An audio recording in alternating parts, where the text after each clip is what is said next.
frickin' frack, latest frackety frick frack, riff raff frack.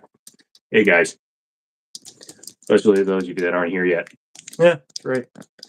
I'm welcoming everybody. No idea what you're talking about. I'm the most prepared guy ever in the history of ever, and I expect you to all be totally on board with everything I do. Thank you. Thank you very much.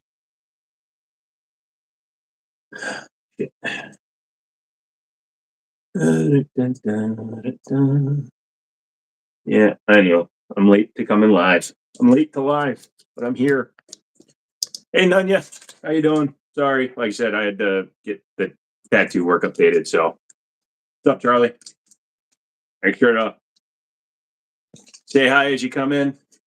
I'm actually literally just walked in, went to the bathroom, and started the live stream. I literally am totally unprepared, but like I said, yeah, I had to get the tattoo work started.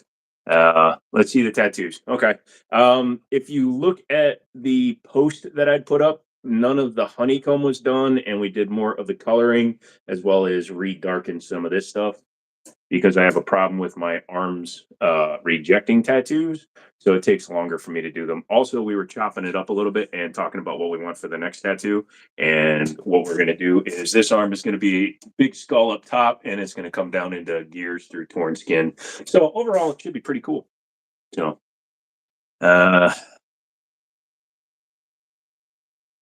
never mind here, just trying to stay alive. What? What's going on, Charlie? Do I have a tramp stamp?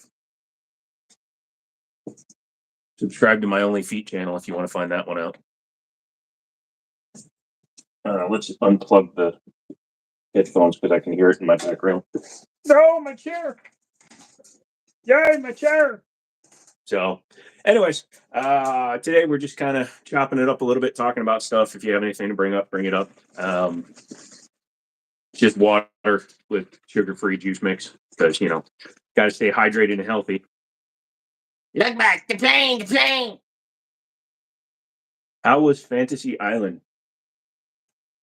It was fun. So, anyways, this was all done. All my ink has been done by my buddy Dustin, Dustin Rose. He's at Deepen Ink in Winchester. If you ever want to get some ink work done, this is what he kind of does. This is probably the most ornate part of my tattoo. On this arm, you can see how it kind of goes over the shoulder down there. And as I'm working out and getting some more muscles, this will eventually become more defined as it works. So, but yeah, that's what we've been working on, and that's what we're going to keep doing. But this side is going to be really cool because it's going to be skull, and then you're going to be like torn skin, showing gears and springs and stuff, and a little bit of a horror kind of vibe to it because that's what he does. RSV trying to kill you. Been in the ER twice in 3 days. Only way to go is up. Not true. The morgue is in the basement, Charlie. And if you go, I'll take your rifles. You can give your stuff to your beneficiary, but I'm taking your rifles. Maybe if I enlarge this, I can read it better. Oh yeah, look at that. Look at that. I think I'm calling dibs on your Mitchell Mauser. Oh, did you do some looking up on it? It's a beautiful gun, isn't it? It's sitting right there looking at me. Also, there's a Sig Sauer sitting over there. Hang on 1 second.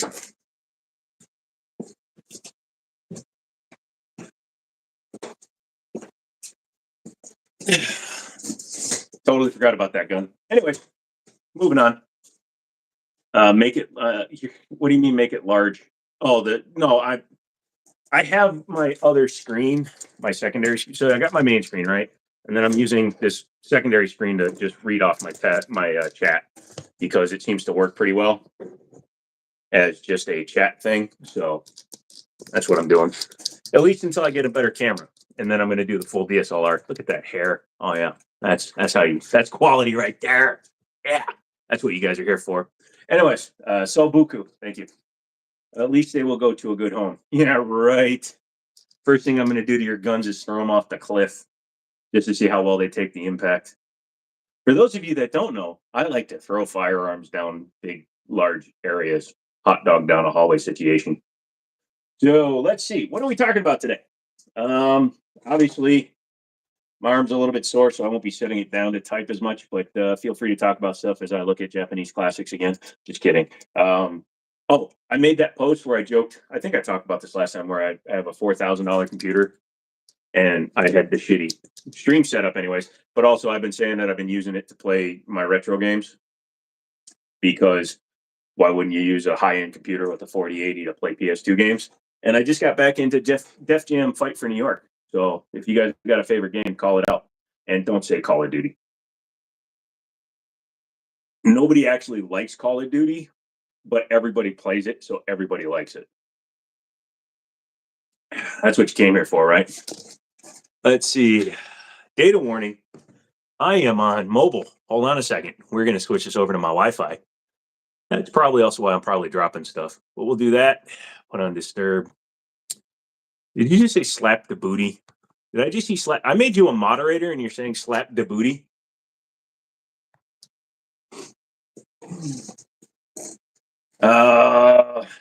Did you see they're trying to pass a bill banning military grade ammo? Fine. You know what? I'm totally fine with that because they don't use hollow points in the military. They only use ball rounds, round nose ammo. And I understand what you're talking about, like SS 197 green tip, which is a steel core, as well as, penetrator rounds, things like that. I get that. But they don't understand what military grade is. It's kind of stupid that they want to ban stuff that the military doesn't actually use. Why would they do the research to realize that green tip isn't actually used in fields of battle? It's used under special circumstances, special operations, and things like that. But standard munitions, and Charlie should be able to back me up on it, should be around those because of Geneva Conventions and stupid shit like that. Hey, John, what's up? Once again, greetings from the second city. You can say that, but I lived in Minneapolis for a long time, and we considered Milwaukee the second city. Chicago was just a place you go to buy, cheap cars. Thank you guys, by the way, for coming in late. I know I'm late. I'm sorry. Originally we had set for 2 o'clock to do the tattoo work, but things come up. Dustin's squeezing me in between other jobs. He's giving me a hell of a deal, so I can't ever thank him enough. So when he said let's do it at 4, I was like, fuck yeah, let's do it at 4. Sorry, I'll try not to cuss so much, but frick yeah, let's do it at 4. And then we sat and talked about the other arms. So yeah, hopefully by the end of June or July, we'll have most of this arm. This arm should be done by July, and this arm hopefully will be mostly lined out by July. So that'll be good. Do I have any of those tunnels under your house? Not currently, my man. Not currently. It's very hard bedrock around here, and the homeowners association, they've been really cool with me, like walking around with guns all over the place. But I think they might lose their stuff if they see me digging a tunnel in the backyard again. I mean, for the first time. I've never dug a tunnel before. There's no bunker over there. Stop working. All right. Fully semi-automatic AK-15. I'll buy that for $1. Snafu AR-15 recommendations for $600. You're actually very limited right now for ARs at 600. You go a little bit over, you have a lot of options. You go under it, there's only a few. Radical Firearms. They're based out of Texas. They were originally out of Georgia, but Georgia decided they didn't really want to be that two-way friendly to businesses. So they're out of Texas. They make a pretty good mil-spec gun, has usually full-length rails with M-lock, which is great. Usually uses Magpul furniture, but the trigger is a full 7-pound trigger. All the furniture on it is your basic mil-spec stuff. So if you want one that's just mil-spec, it's a good choice to go with. Then you can upgrade it. If you want to spend about $700, some of the Diamondbacks are touching $650 to $675. Some of the base Rugers can be had for around $700. Actually, while we're talking, well, I'll just do what I normally. Yeah, sorry, there's goop on my arm from the thing, not from the thing. But yeah, Ruger makes some reasonably priced ones. PSA, build your own. They'll sell complete lowers. Middletown Firearms, check them out. Google them, call them up. They've got complete lowers for a couple $100, and then you buy a barrel and an upper. Hold on, I'm getting to it, but I got to answer this question. The more people we have in here, the harder it is for me to answer all the questions, so I will do a little bit. Anderson's a decent one, too. Andersons are kind of on the border of that $600 for complete ones, at least from what we have around here.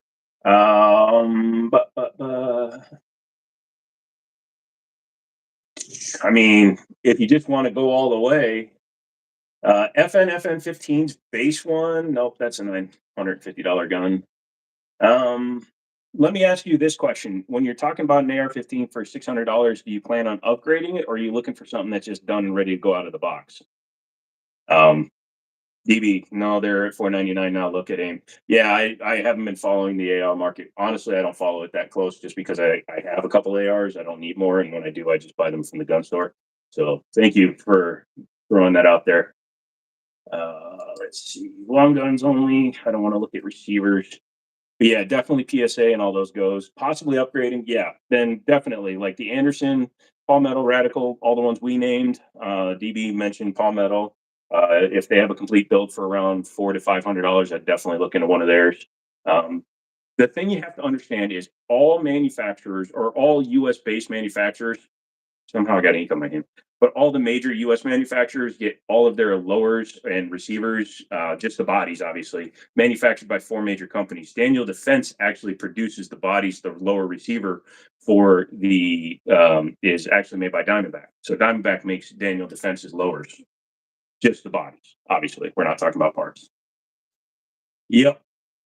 Yeah, pretty much you'd have a hard time. I mean, there are some companies out there like FMK, they make super cheap polymer lowers, but I would not recommend going polymer. ATI Omni Hybrid, no, because it's not something that I would go with. DB, you're 100% correct. What I would actually suggest, right?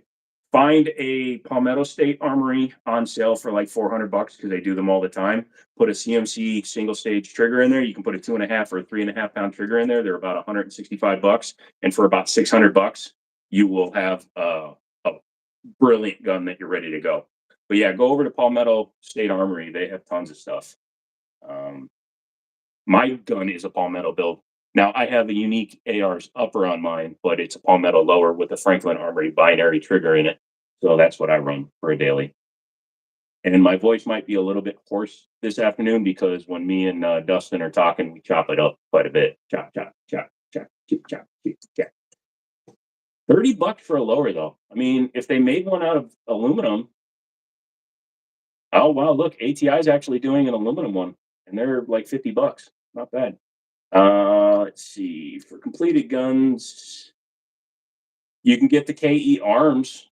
They retail for a couple of $100 for a complete lower, and then you can get like a Bear Creek Arsenal upper or even a Palmetto, and have a hell of a combination for a pretty cheap price. I just don't know if I'm going to do another AR build this year or not. You have ballistics lower strip for 75. Yeah, that's about right. I'm looking at them right here. Then you can always go with the funny ones like the PSAs or the spikes. Spikes or do the funny ones like the spider. They did the Spartan back in the day. Let's see.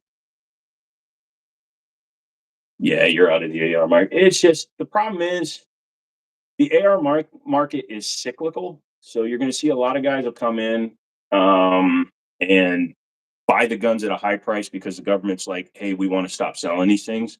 And then all of a sudden you have a rash of people paying way too much for their guns, right? So they're going to pay $1,000, $1,500 for an AR-15. Same thing happened in COVID. People were paying $1,000, $1,500 for their ARs from Diamondback, and Radicals were like $650, $700, which was 300 over cost. And yep, they did do this, the unicorn lower. But what winds up happening is after the panic goes away, after COVID happened, after uh, Virginia, when they tried to ban the AR-15 happened, everybody and their uncle tried dumping their AR, but they all wanted $800, $900 for Diamondbacks. It's never going to happen. Never going to happen, my guy. Why is it showing me shotguns? I'm still trying to find the cheapest AR-15 that I can buy outside of Palmetto or any of the third-party sites. Doo, doo, doo. A lot of 223 stuff though. Nice. Ooh, go grab 12 gauge. Oh, here you go. Screw all the ARs. High point carbine. Get a high point carbine. I don't know why I'm pointing. You can't see it because I'm using my phone again. A high point carbine. Oh, beautiful. Blah. Let's see. Yeah, the market has changed so freaking hard.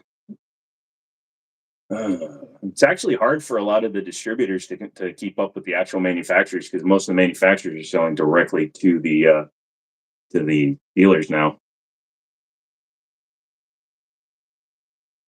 Yeah, that is 100% true, DB. When Sandy went down, a lot of stuff changed. Uh, although I might get one of these Tokarev shotguns. Some of those look like fun. Yeah, radicals are for 3.99, and then they're on the shelf for like 4.20, 4.19. Those are all day. And like I said, they're actually a decent gun. They're just all mil spec. There's nothing special about them. They don't have anything that sets them apart from any other ARs. They typically have 15-inch handguards though, and low profile gas blocks, so they're much more modifiable than like an M&P 15, 20, or 15 Sport 2 or any of those that have the A2 style front sights. So yeah, absolutely, I would definitely go with one of those first. Wow, what the hell? Yeah, see, ATI, although that's an aluminum framed one and it sells for 400 bucks. That's not terrible. As long as they build it to ATI to AR specs, they're actually not bad. Thank you for the info. You're welcome, dude. You grabbed an Anderson for your video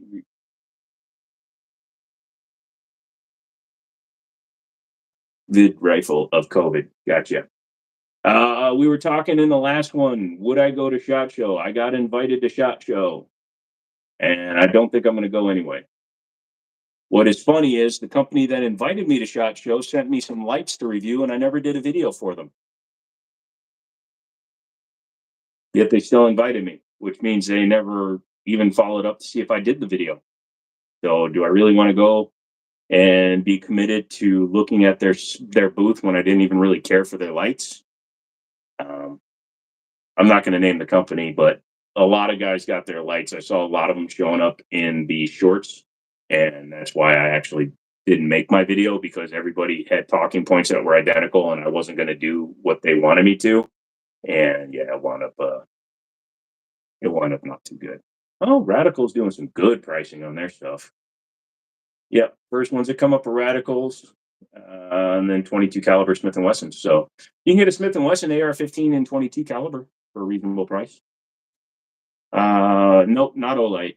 Olight and I stopped working together because they tried abusing the relationship. So they sent me the Valkyrie 3. What's the difference between SHOT Show and TriggerCon? SHOT Show is way bigger.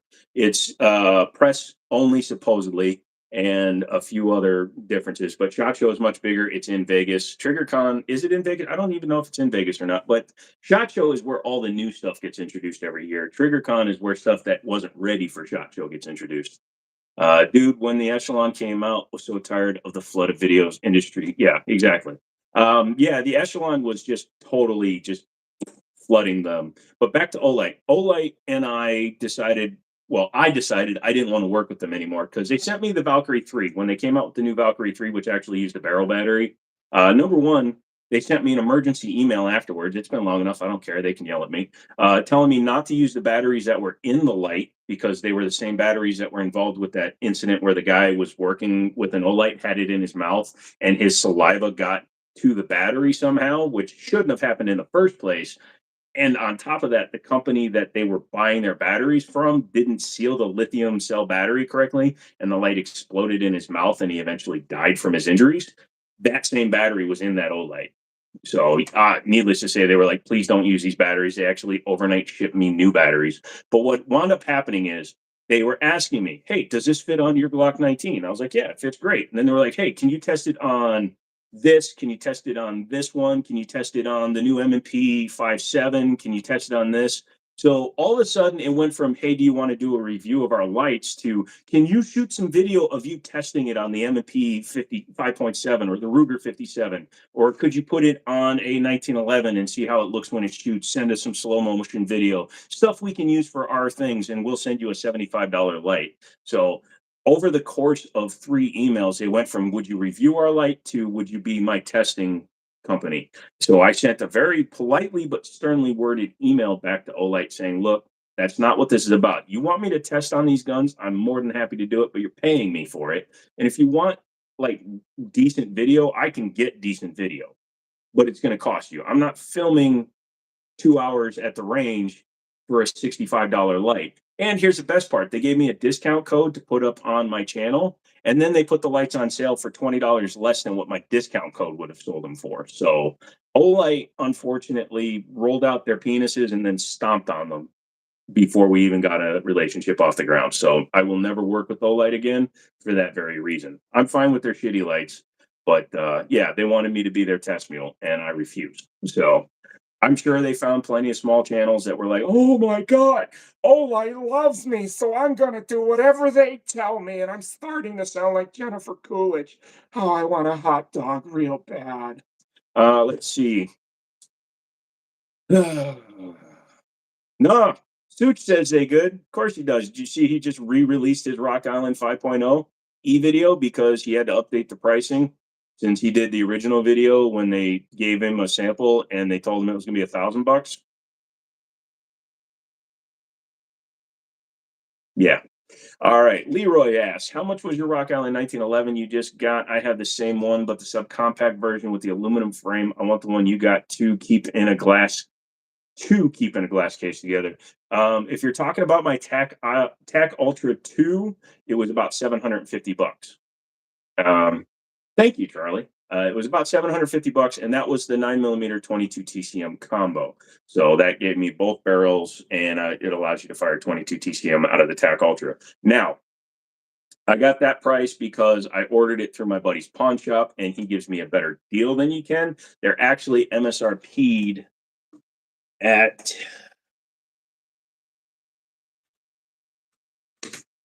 I believe, 849.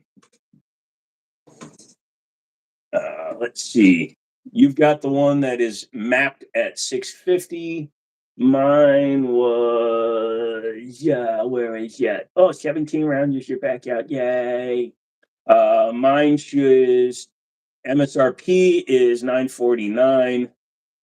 Street price is 774. So I got it for a little less than street price, but it was one that he normally didn't carry. So I told him I wanted it and he got it for me. Yes, that's the one, the Wildcat conversion kit, 1911. Right? Arr! What was that crazy paperclip deal you did on the Mauser?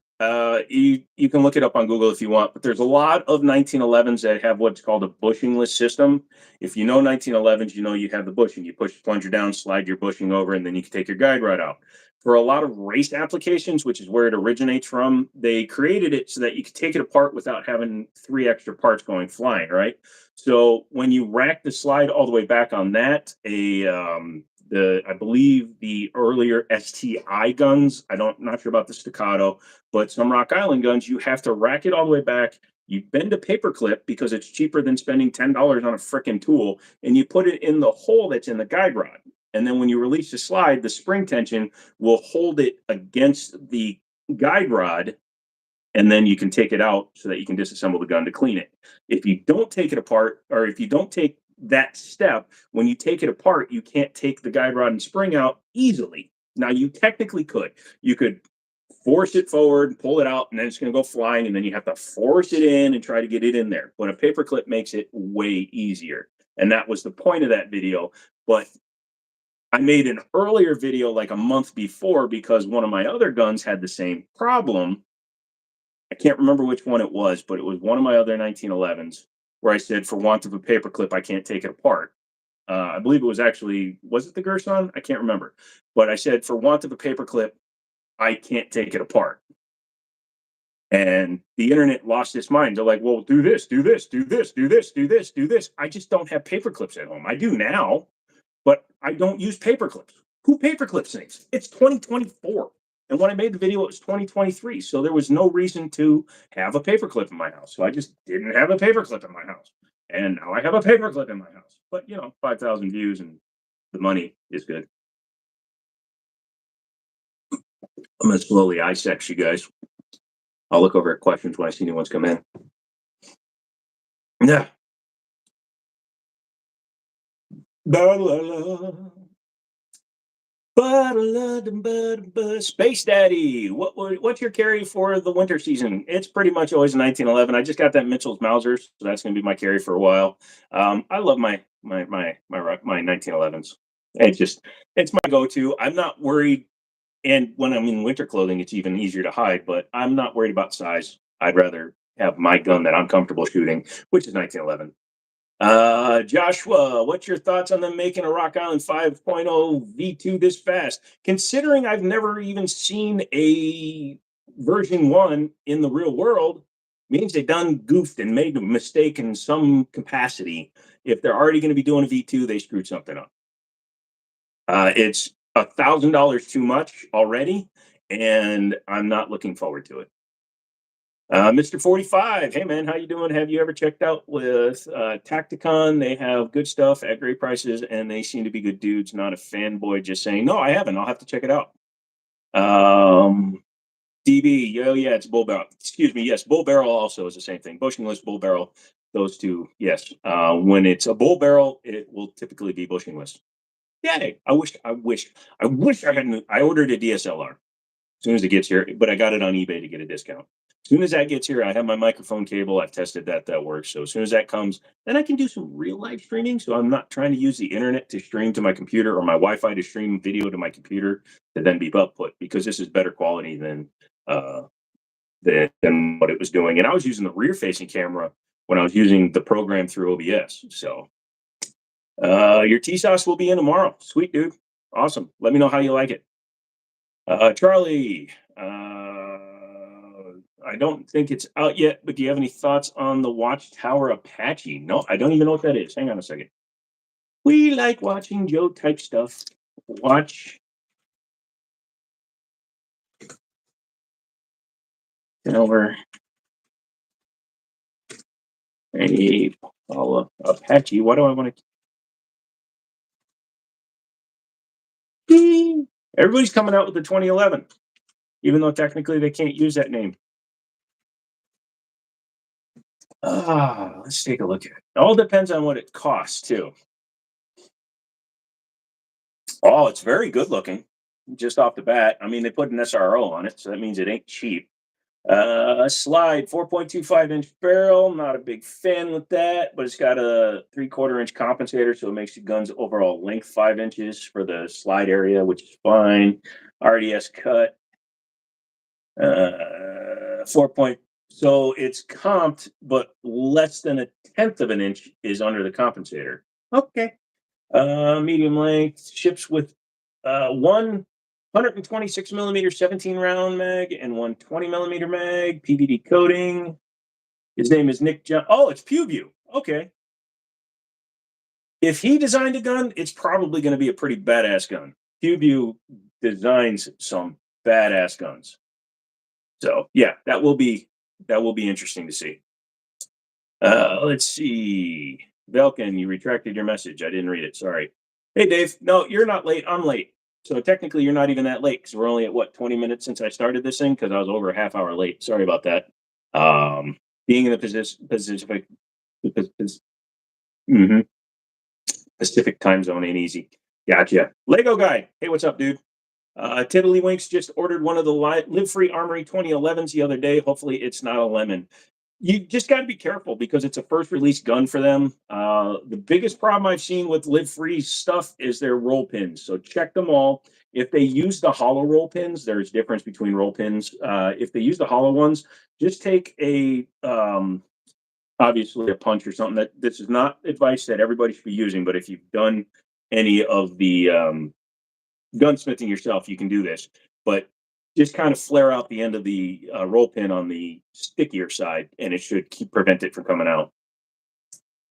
Let's see. Oh no, don't probably has pricing. It doesn't have pricing, so I mean, I'm sure it does somewhere, but I haven't gotten to that point. It says coming soon, so they aren't saying the price right here. Dale, FYI, the Yankee Marshal just got a strike from YouTube 2 weeks ago for mentioning the MSRP of a handgun. Just thought I would let you know.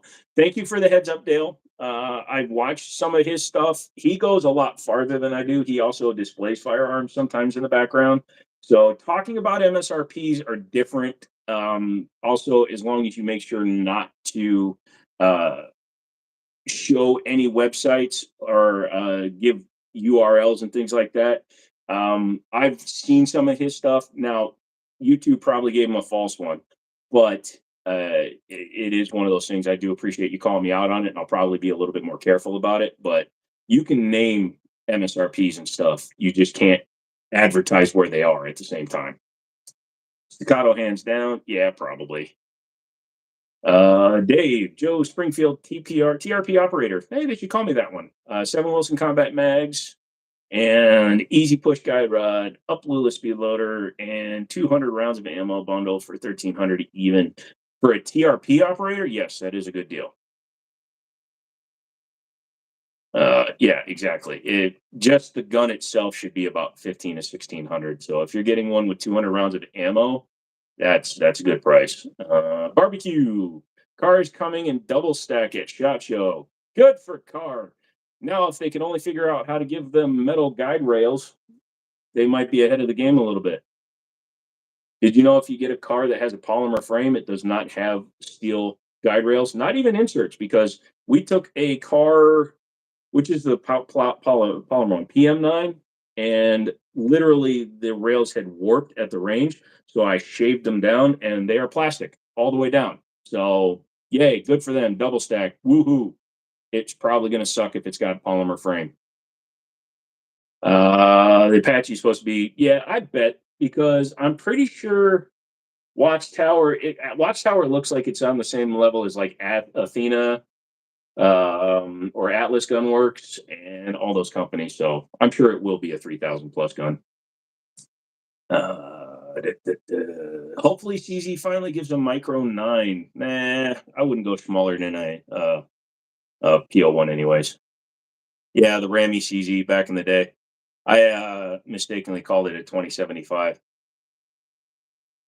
Dave, how bad is it to drop the slide on the 1911 on empty? It's not as bad as people say. Okay, some people will try to tell you that it can damage your extractor. It's a 1 in a million shot. Some people can tell you it can damage other components. It's a 1 in a million shot. Some people will complain about they try to say that the round being chambered in will decelerate the slide. The force of the slide going forward under firing conditions is harder, even with the cushioning effect of the next round, than if you hand rack it or just drop the slide. Your chances are not zero of breaking a gun by dropping it on empty, but they're extremely low. It's like comically low. And it's a 1911. If you break the extractor, you push in the firing pin, drop the back, and pull out the extractor. It takes 10 seconds. Uh, do, do, do. Let's see. Space Daddy Ramp. Yeah. Lego guy. Do I hunt? No, I want to. I'm not against it. I've just never had any friends that actually hunt. So if I had a few friends that went out hunting, I would not be opposed to it, especially since the ones I do know that hunt and actually, eat the meat. So, and I like deer. I used to have neighbors that would make deer jerky. So I like deer. I like duck. I like pheasant. So, I mean, I'd be willing to go hunting. I just don't have anybody to go with. Let's see. P10M was close, but was intended for pocket rocket. Yeah, yeah, yeah. You hunt mills. I go to the maternity ward at the hospital because Robin Williams gave me the idea and Patch Adams. They put out. Oh no, I'm gonna get canceled for speaking my mind. Oh, did you see all the horror that came out after Steamboat Willie went into the public domain? It was hilarious. It was hilarious. Yeah. Hey, I'm Ray Romano. Welcome to my channel. We're going to be talking about stuff today. Yeah. Say what you want. Yeah. I might be hopped up on Taco Bell. I needed some food, so I got Taco Bell. That's all. I was going to stay on until I get to 165,000 subs, but we're only at 164,932, so I think that might be a big ask for one day. especially since it's been a while since I've gotten 100 in an hour. Well, let's see what happens. Call all your friends, tell them to subscribe right now. I'm going to stay on until it happens, or not. We'll see what happens.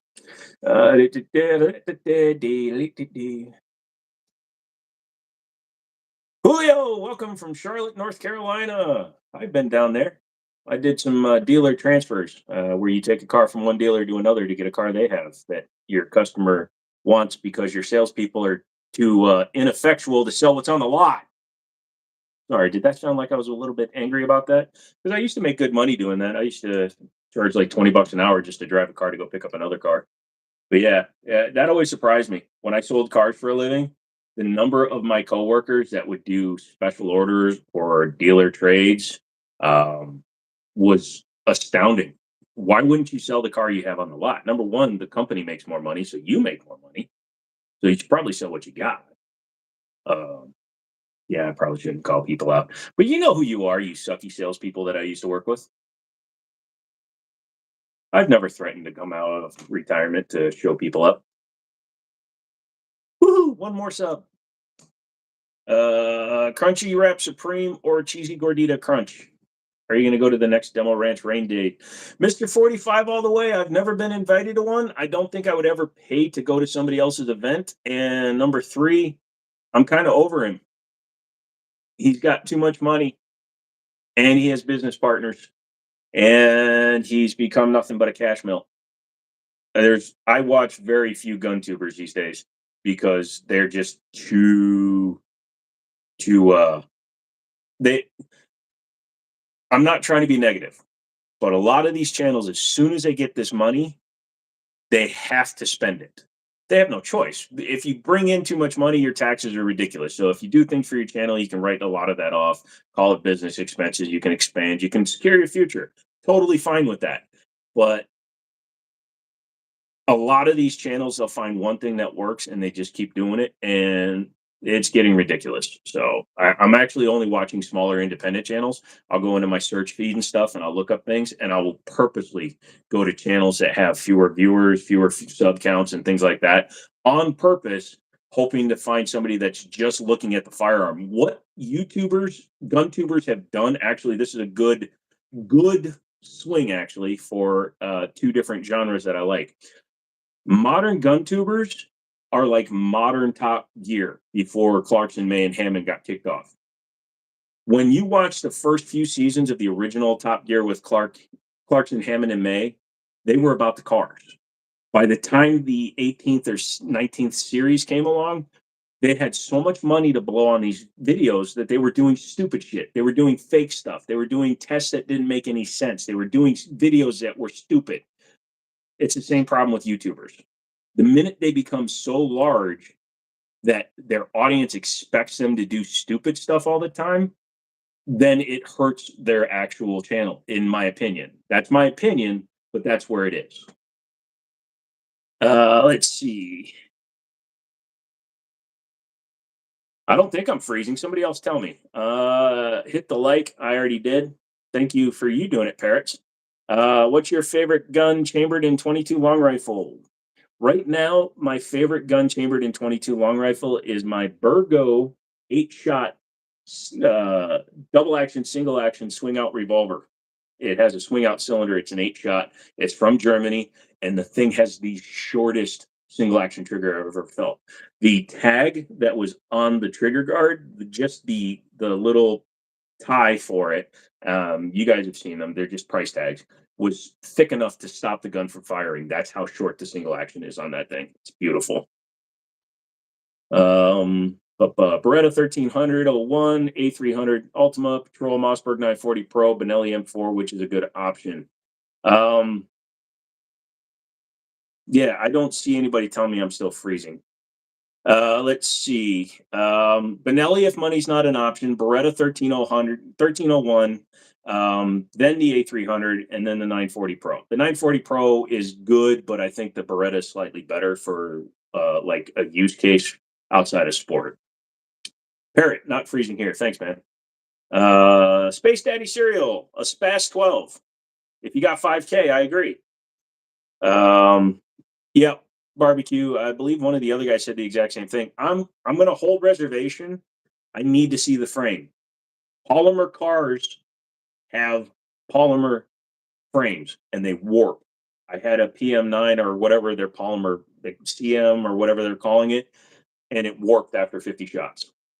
I can't blame them. You love. Wait, where did I see? What did you say? One round left. Crunch rep. What?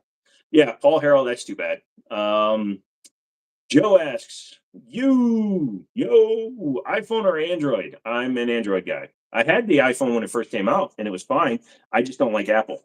I think they have predatory practices. Their shit's too expensive. They've driven up the price of technology, and there's no innovation. When they tout a phone being made out of titanium, which is actually one of the worst metals to use for a daily use item because it's actually an insulator of heat, yeah, it's absolutely retarded.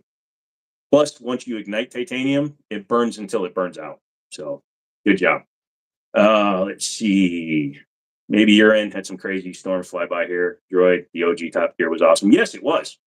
Lobster, you're fine. No, buddy, you're fine. You're looking good too. I see your picture. Mr. 45, it's all good. I get what you're saying, and you're right. And OG Top Gear is the best. Yep. Mr. Mom, new guy. Greetings from BFE, Oklahoma. Welcome. Dave, best 5.7. DB's answer was the Rock.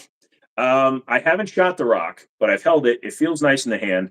It's the only way to go if you want a striker fired one, because all the other ones are hammer fired. If you want the best price on one, the Rock. From what I've heard from a lot of reviews I've watched, Honest Outlaw, he had a couple of misfeeds with his, but I know a couple of people that bought him under the Palmetto State Army when they do their blemish, dent, and ding sale. They got them for like 400, 425, because you buy the frame and the slide separate. And they said they've had no problem with them.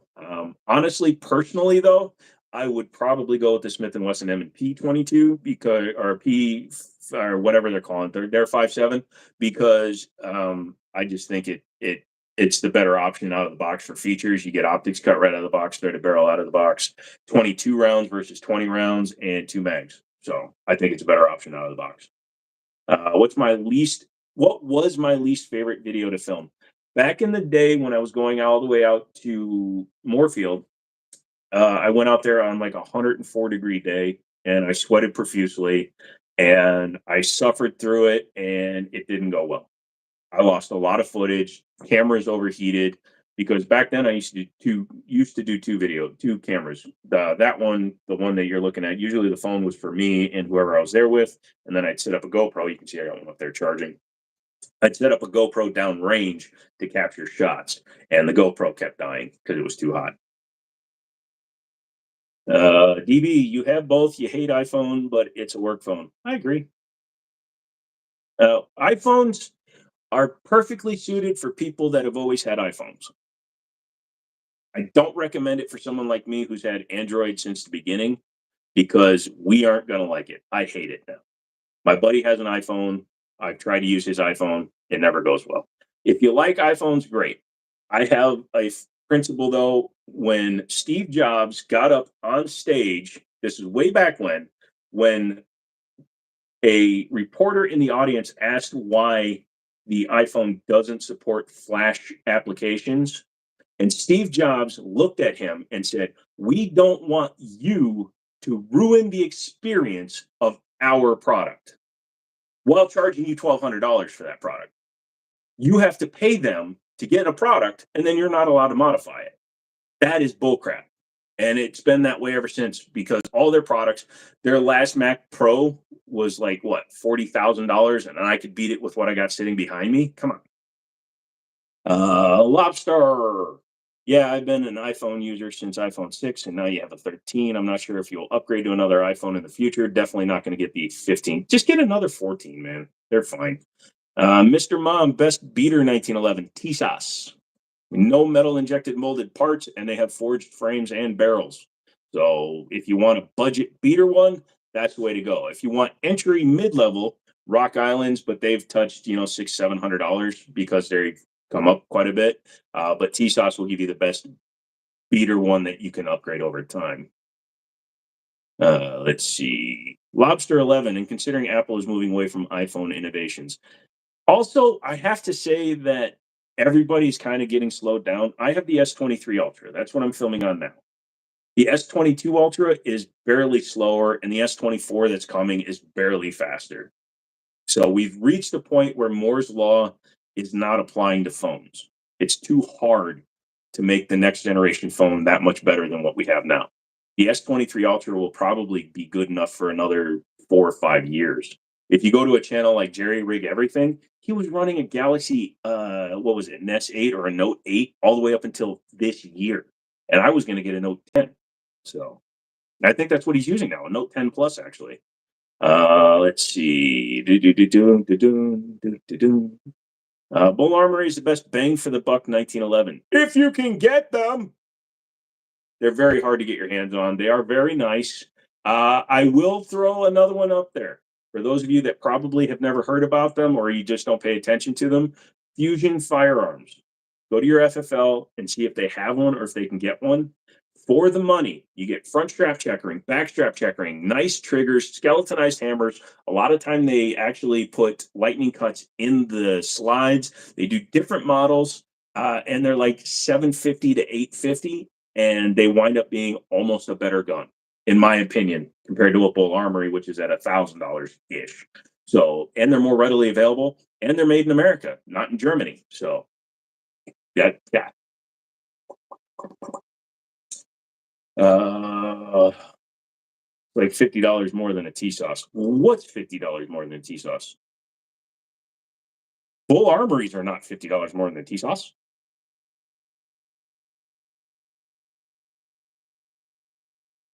Okay, I'm catching up. Sorry. I'm reading. I'm going to read these before I start talking again. Best gun that is really cheap. The best gun that is really cheap, a Taurus G3. No, or a Palmetto State Dagger if you want something that's a little bit more glocky. But a Taurus G3 will work for you.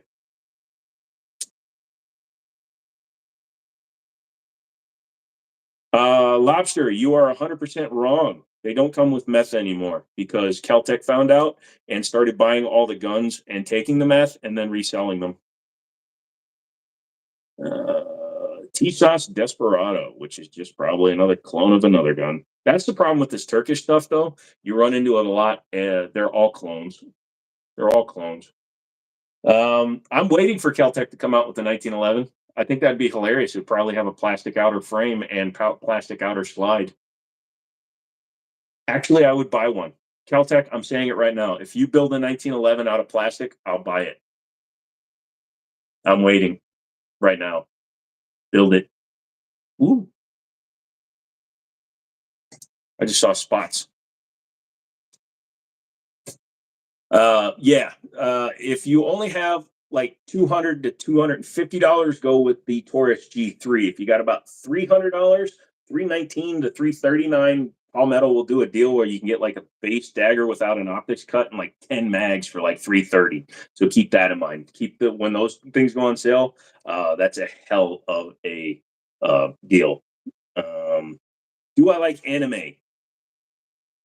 It's hard for me to like anime Lego guy because as soon as I start watching some, I have to watch all of it. Now, I will admit, I've always been a Naruto fan. I don't know. I'm giving you the peace sign. And then Boruto, which was pretty interesting. But I never got into like One Piece, Bleach, or any of those just because I'd have to start all the way from the beginning and catch up. Naruto, it had 5 seasons of nothing, but you have to watch it all. Otherwise, you miss something important. So I do like anime, but it's hard for me to get into new stuff. Dave, 3DFX, what are your thoughts about Canic? I like it. It's great. It does really well for the price. And if you can get it for a really good price, like a used TP9 SFX, hell of a steal. I missed the chance to get one for like $350 with the box. The new Keltec Sub 2000, it twists and folds now. This is how fudged up the world is getting. So Keltec comes out with the Sub 2K with the top folder. Smith & Wesson comes with their side folder. And then Caltech decides to do one that does both. That's funny.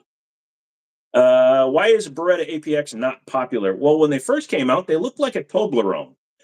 Second reason is they were more expensive than contemporary firearms of the same ilk, meaning a Glock 19 was about the same money, and a Glock 19 has a better history. You had guns like Canic that came out, but mostly the original APX looked like crap. So when they came out with the APX A1, the APX had already soured the lineup. I love the APX A1. I sold mine because the optic screw was destroyed, but I loved it. It shot great. And if it had a good optics plate on it, I would have kept it. But since it didn't, I sold it. By the way, don't tighten an optic down with one screw to 120 inch pounds. It still doesn't work.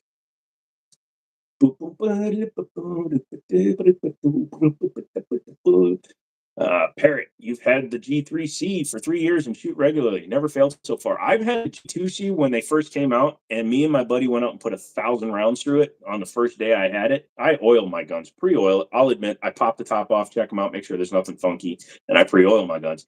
1,000 rounds, didn't have a single misfeed. It was awesome. Watch the Slayers. How dare you, Snafu? I just started watching Obliterated on Netflix, and now you're going to make me watch another full anime. Oh, God, God, God. Dubbed or subbed? I have to say that I prefer it when it's dubbed for Naruto. I prefer it subbed for Boruto because I don't like the American or the English speaking dubber for Boruto. Triggers are trash on the APX. I felt worse. Um, but yeah, also the takedown on the APX is horrendous. It's like a four-step process, and it's annoying. It should just be like one takedown lever, slide it off, you're done. M&P's had that stupid thing where you had to push down the ejector, and yeah, no, I like a simple gun. You got a two. You got a new Canic TP9 SA from PSA for 320 about 3 years ago. Yeah, that was about right. I bought one when they first came out for $300, and dude, they shoot awesome. For those of you that don't know, welcome to the channel, by the way, because not all 21 of you have said hi. But the Canic TP9 line and following along the Meta line, the original TP9 line was a licensed build. They got the specs and everything from Walter. So because Walter gave them the permission to build the gun, they were able to build it to Walter specifications. So you had an amazing shooting pistol for half the price. And Walter didn't care because that meant they got just as much publicity because everybody was like, look, it's like a Walter P99. No, it was an incredible gun. In fact, if you get the original single action and the double action, they both had the same Walter P99 decocker on the top. Tactical looks. Yeah, the APX does. You should get an SL8. I can't afford an SL8. You should buy the Daewoo. Buy the Daewoo and I'll get an SL8. Lobster, no, stick with anime movies first, short and sweet. No, no, no. Am I a Walking Dead fan? I was at the beginning. I think they had so many divergence from the comic book that they could have kept Glenn alive. Spoiler alert, but they should have kept Glenn alive after killing Abraham. Once they did that, I kind of lost my taste for it. And then these last few seasons were just, they were trash. I like Jeffrey Dean Morgan. Don't get me wrong. His wife is amazing and beautiful, by the way. But yeah, it just, no, it lost its taste. I lost my taste for it because for those of you that have never read the comic books, I love this. I'm turning into those. For those of you that don't know, in the comic books, Rick loses a hand, Rick gets killed, literally killed, and Carl lives. So they changed so much in the show. They should have kept Glenn alive. And I know that what's his name went on to do other things like Invincible, but it would have been cool to change that. Fusion will make you a pistol in 9mm Dylan. What's 9mm Dylan? It's a joke. Pre-oil, bite your tongue. No, I have no problem taking a gun apart to check it out, seeing what it's inside of it, and then oiling it. I'm a fan of it. It's called preventative maintenance. I'm just fucking with you. Hi, I like turtles. Did I start that, or are you just typing that, man? Because I say that a lot in the store when I was working there.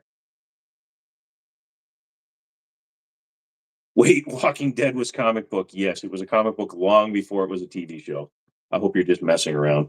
Anime movies that you recommend: Ghost in the Shell,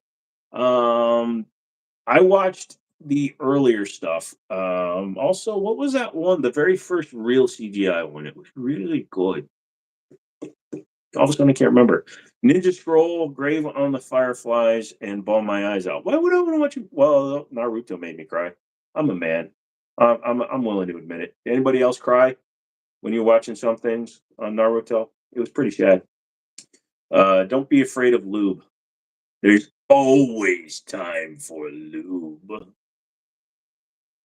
Wait, what are you up? What are you up to 24, man?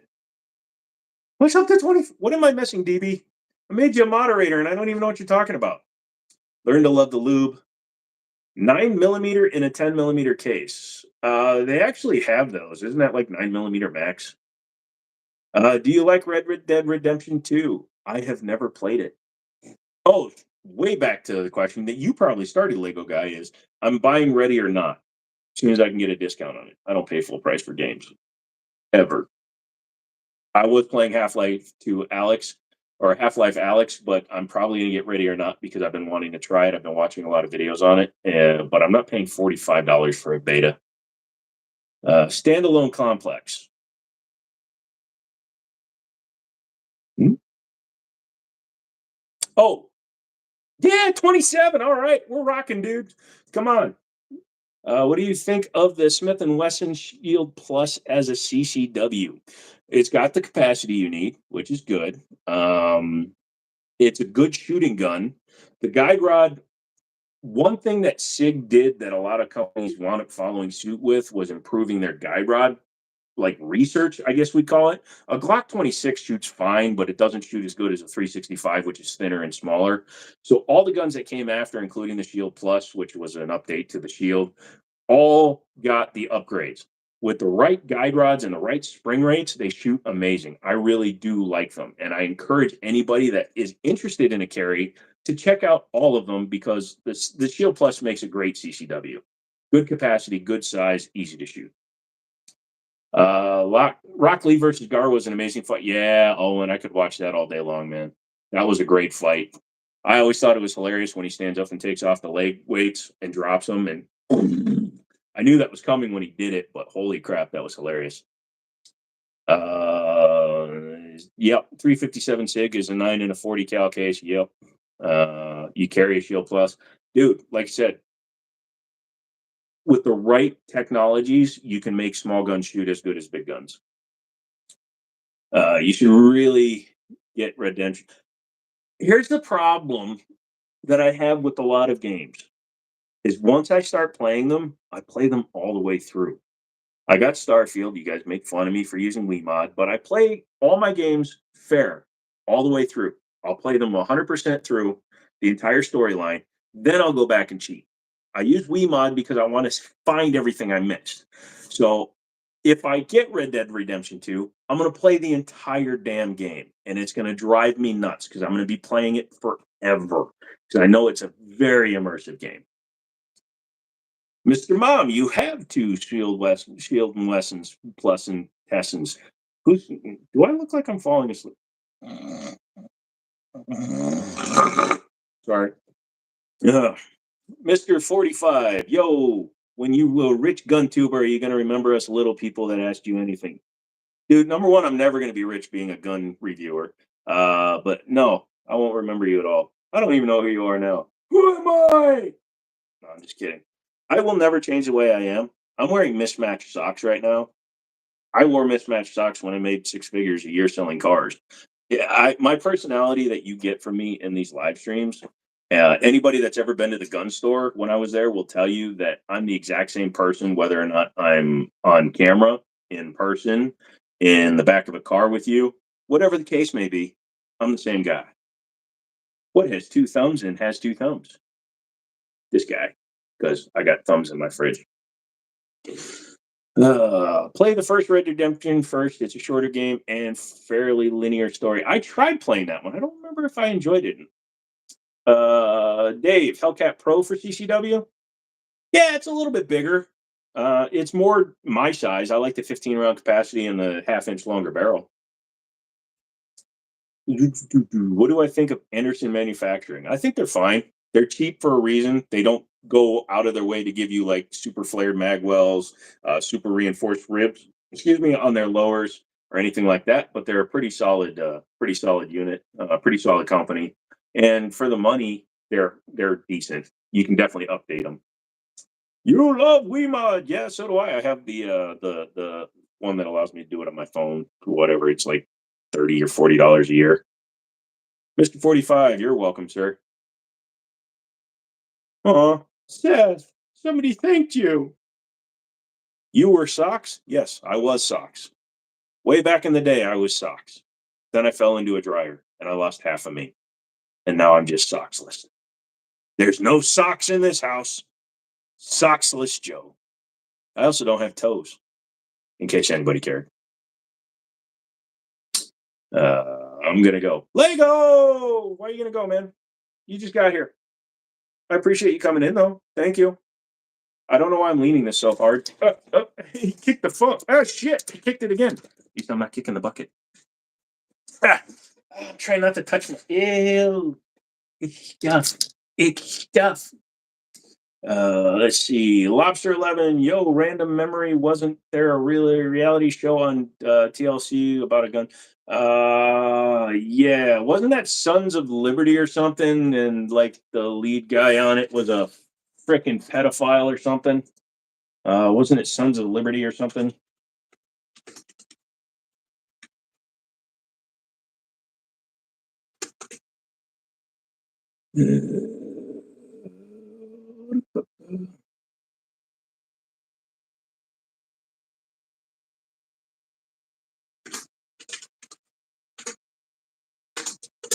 Or was it Sons of Guns? It was one of them. Gun TV guy arrested for stuff I can't say online.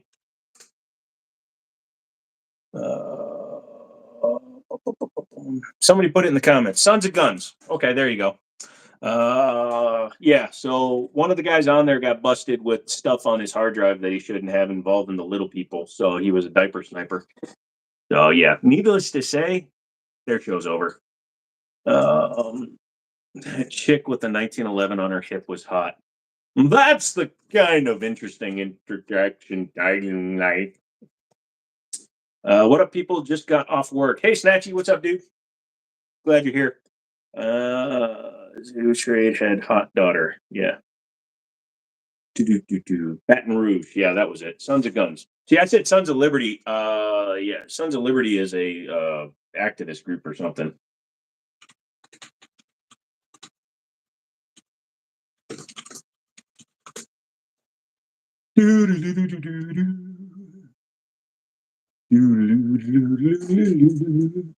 It was canceled in 2014 as a direct result of Hayden's arrest on various sexual charges. He was convicted on 2 counts of aggravated and 1 count of. He was sentenced to 2 life sentences plus 40 years in prison to be served consecutively. Here's an interesting tidbit. See, I didn't want to say in case you guys didn't know. Shit, he just did.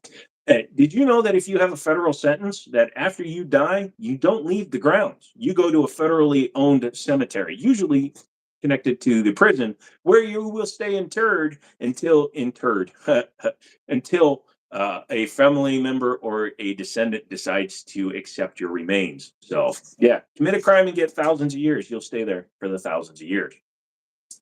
What up, people? You already answered that one. Sorry, wrong show. Whoa. Oh, his daughter? No, it was Will Hayden. He was the founder. He was the one that got in trouble. There was another gun show at the same time with the family in it owned shop. The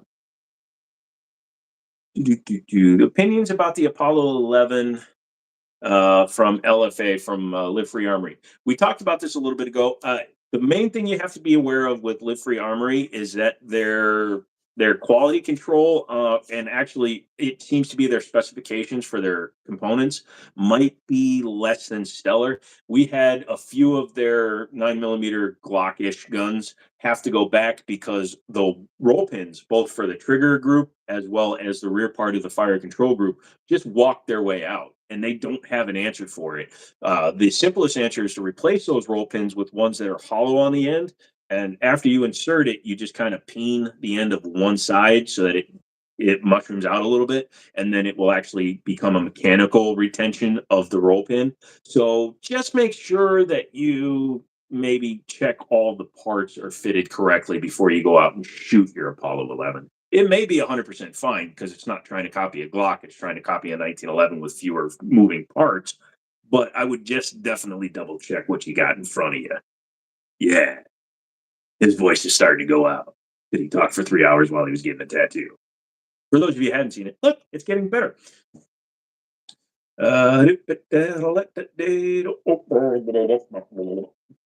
Can't think of the name.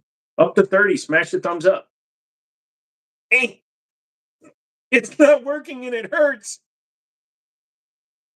Wait, that's better. Anybody have those, what are those, teledactyl, where you can, I mean, I can do it this way because my hand's been broken so many hard times, but that's how you lose viewers. Talk about stupid shit. What were we looking for? The other show? Oh, do you have any experience with Steyr pistols? I've played with the L9A2s. I haven't shot one. I find their sight picture very interesting with the triangle rear and the front. That looks interesting. Also, the grip angle of the Steyr is a little bit weird looking until you put it in your hand, but it actually seems to come up at target very well. So I would definitely say if you haven't shot one yet, definitely try it, or at least go to your local FFL and pick one up. The L9s are pretty nice. There was another show called American Guns. Okay. I've never seen American Guns. What was that one on? American. What are you an American gun? Well, they're showing a guy in prison too. It was a reality television that series that aired on the Discovery Channel that centered on the blended family that were patriarch Rich, Wyatt, Renee, Steph. Oh, it was Gunsmoke Guns in Colorado. They specialized in gun manufacturing.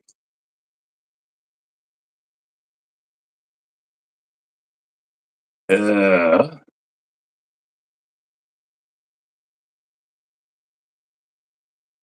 Rich Wyatt was convicted of multiple felony crimes in 2017 for dealing in firearms while not holding a federal firearms license and for his years of evasion of corporate and personal income taxes. He was subsequently sentenced to 78 months. He's a felon. I don't know why I'm getting so high. Maybe I have a gas leak. No, we're fine. Yeah, so there's another one that got canceled because, the patriarch of the family had to be a douche. You should be able to sell a gun without a license. Look, you want to change the laws, write your congressman, sign petitions, and get out there and do it the right way. Don't violate the law that's on the books while having a television show. Can't tell I'm all alone right now. Yeah, he went to prison for selling NFA. No, he went to prison for selling with no license.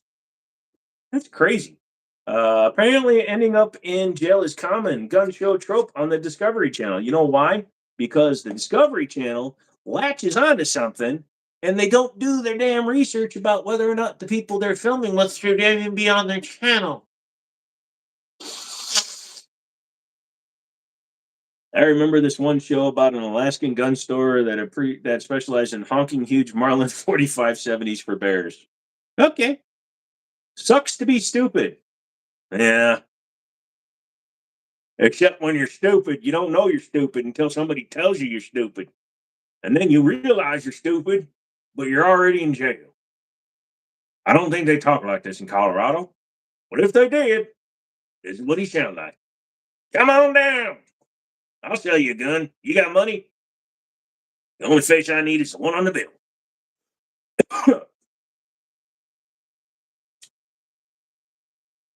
Picked up Ruger Mark One this weekend. Man, should have bought this thing years ago. So much fun. Yeah. Just make sure you put it back together the right way. Owen loves us. Well, he could just be asking for a heart. Does anybody have an extra one? Oh, that's just 33. I thought we'd You're enjoying this. Thank you, Owen. I appreciate that. I don't know why. I'm just in the mood to be a little bit more energetic. Probably because somebody stabbed me 800,000 times. Interestingly, though, for those of you that don't have one, tattoos are really interesting in that they don't hurt as soon as the needle comes off the arm. But yeah, yeah.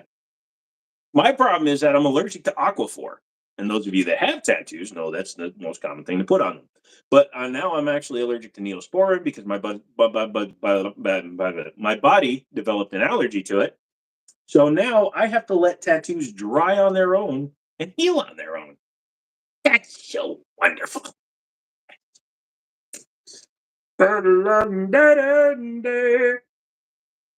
Crazy Eddie, if I only had a brain. Right, well, you're going to come down to Crazy Eddie's, right? And I've got a gun somewhere in here. You can't see it. It's behind there. It's okay. Just use your mind. Just cast your mind behind my computer. And behind my computer is a gun. And if you have money and you give me that money, I will give you nothing because this is YouTube and I'm not allowed to give you anything. So we will sit here. I've used my real voice. Just use plain old Vaseline. What the hell? Vaseline. Vaseline. Tattoo goo. I'm allergic to it, Charlie. You know that. I put it on it. So this tattoo on this side of the arm had to be redone 4 times. It almost caused me to go and have all the skin taken off my arm. I had a doctor's appointment 2 weeks after the tattoo, and my arm was so red and distended from regular aquaphor, regular tattoo goo, and all this shite that my doctor gave me a hep test and an AIDS test, which really helps when you have a Tinder profile because you can say you got tested this year. But yeah, my doctor sent me for an AIDS test because my arm had turned so red. Even though I went to a actual reputable tattoo guy, wasn't his fault. For the record, not his fault. My body is just stupid. Oh, that's grand. We're gonna do this in an Irish accent now. Oh yeah, whoops. Yeah, that's true. You've got to be careful though, because it's really easy. If you go too many hard R's, you're going to go over into the Scottish. So it's really hard. We have to stay over on this side. So you use words and all those things. So you don't want to get too high. So you have to stay low. And if you stay low, everything's grand, and you're going to have a good old time. We're going to have a good old party, and everything's going to be good. So let's see. You're back. What's up? Apparently, I'm Irish now. Somebody told me I was Irish, so I have to speak with the little bit of the Irish inflection. Top of the morning to you and all that stuff. Hopefully you're doing well. Is it not too late? I'm losing subscribers and watchers because I'm using a silly voice. So, if you want to ask a question, I'll answer the question. But if you're going to leave me to my own devices, this is what you're going to get. It's going to be just hours and hours of me talking like this. Let's see if I have any more subscribers. I kind of wanted to stay on until I got to 165,000, but I'm at 164,933, and that's not exactly 165,000 subscribers. So let's see where we are. I'm going to hit the refresh right now in front of you. Oh shit, I lost 3.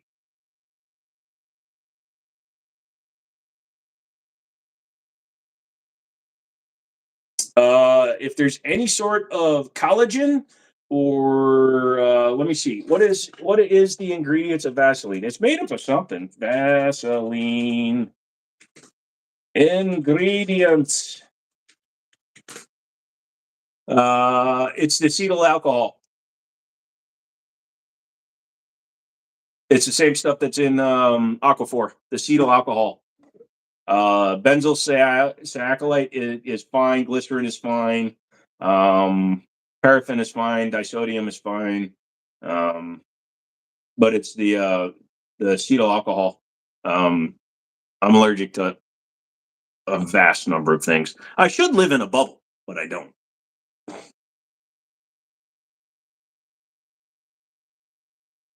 Sounds Canadian. Oh, I don't know about that. Hmm. I could do a Canadian. It's been a while though, don't you know? It's a long time up there. You go out in the trees, there's a lot of syrup. Have you ever ran competition? No, I practice a little bit with my buddy Jim, who's the range officer down at um, Middletown, and we did some starting from low ready target shooting. And he said I was shooting at like a C minus for my first time, whatever that means. If you do competition shooting for steel shooting, he said it was pretty good because I was pretty consistent because I was getting very few misses, but I didn't have a good holster for it, so we were starting from the low ready, so I didn't run the risk of killing anybody. Ooh, what the fuck? Petroleum jelly. That's weird. Just spit on it. No, if I just let it dry, pretty much out in the open. Ocean. So if you get an STD, you're screwed. Well, if I screw, I get an STD. So both ways, yes. Have you ever held any of the Stoger pistols? And if so, do they have any thoughts about them? If you're talking about the which ones? Brain just stopped. Oh, not good. AC sounds like a passing grade to me. Yeah, I thought so too. He said it was pretty good. He said if I practiced for a while, it would actually come up quite a bit. You ain't allergic to firearms. That's all that matters. Um, yeah, that finally popped. That was that's I'm allergic to ricochets. I've seen some Stogers not make it to 500 rounds. That sucks. No, I really don't have any familiarity with the Stoger pistols. Why do I think the Stoger pistols are going to remind me of the stance pistols? Stoger pistol. The fact that I can't even think about it means I've probably never messed with one. And looking at it, I can tell you for sure I have not.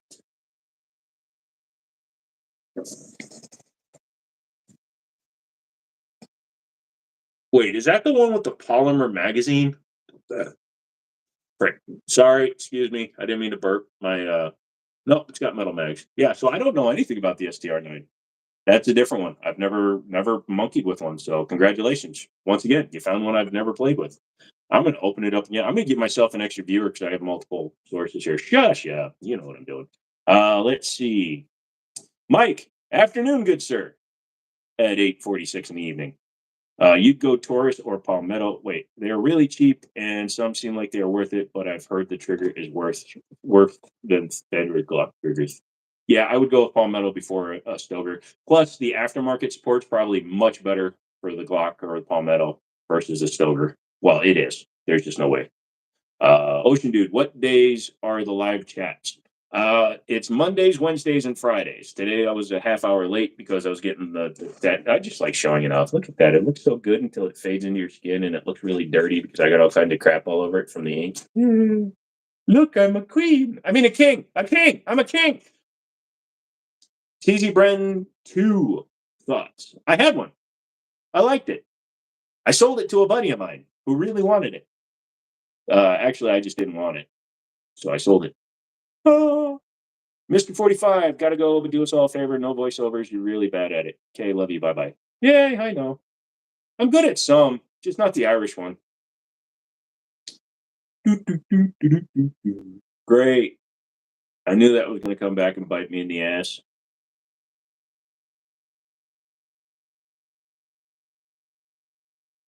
Oh, I am not a queen. I am a king of the world. Have I ever messed with the 1911 Coonan 357 Magnum? I've held one. I've never shot one. Uh, this story I told before. I love telling these stories over and over. From now on, all of you that have been here will know I've told this story, so I'm not going to keep repeating that I've said this before. But when we first started the store in Harrisonburg, Liberty Arms, Coonan came by. Hey, Lego guy. They came by and said, if we sell 10 Coonan 357s, we get one free. And then they promptly went out of business, which kind of sucked. But yeah, they said if we sell 10, we get one free for ourselves. And I really, really wish we had done that. Gun I most regret selling. Honestly, I I I kind of want to say I don't regret selling any of my guns. There are very few guns I've ever sold and come back to the next day, week, month, year, or whenever later and said, "Man, I really wish I had that gun back." The one that comes closest to regret is that I sold my DWX again, but that's only because it had a cool serial number. It was X00222022. So it had a great serial number. But bought it off my buddy. He bought it off Gunbroker, paid like 3K for it. He sold it to me for 2K because the prices plummeted because they didn't do an optics cut one. I sold it back to him for 18. I bought it back for 18, and then I sold it again for less because I could write it off with my business now. And then one of my buddies, Adam Wilfong, he's that's his screen name, Adam Wilfong, bought it and he's happy with it. Now, if he ever sells it again, I'll buy that one back. That's the closest I've come to regretting selling a gun. The rest of them I could really care less because the ones that I don't sell are the ones that I would regret. My grandfather's guns, my gifted guns that I've gotten from other people, those are the guns that I keep and will not sell for anything. Nerds, what's up, dude? What's up, good? What gun do I regret buying? The third gun I ever bought. I'll give you the first three in the list. First one was a Rock Island 1911 9mm 22 TCM 17 round full size, not the TAC Ultra. Love that gun. Second gun was a Glock 2740 cal, which I hated because it was a small frame and I'd never shot a Glock before and I couldn't shoot it for anything. So it was my fault and I sold it. Third gun I bought was the one I actually still have it, is a Chiappa M9222, which was their 22 caliber version of the Beretta M9. I took it to the range. It's actually one of the very first gun videos I ever put up. It was Chiappa M922, bad or just bad luck.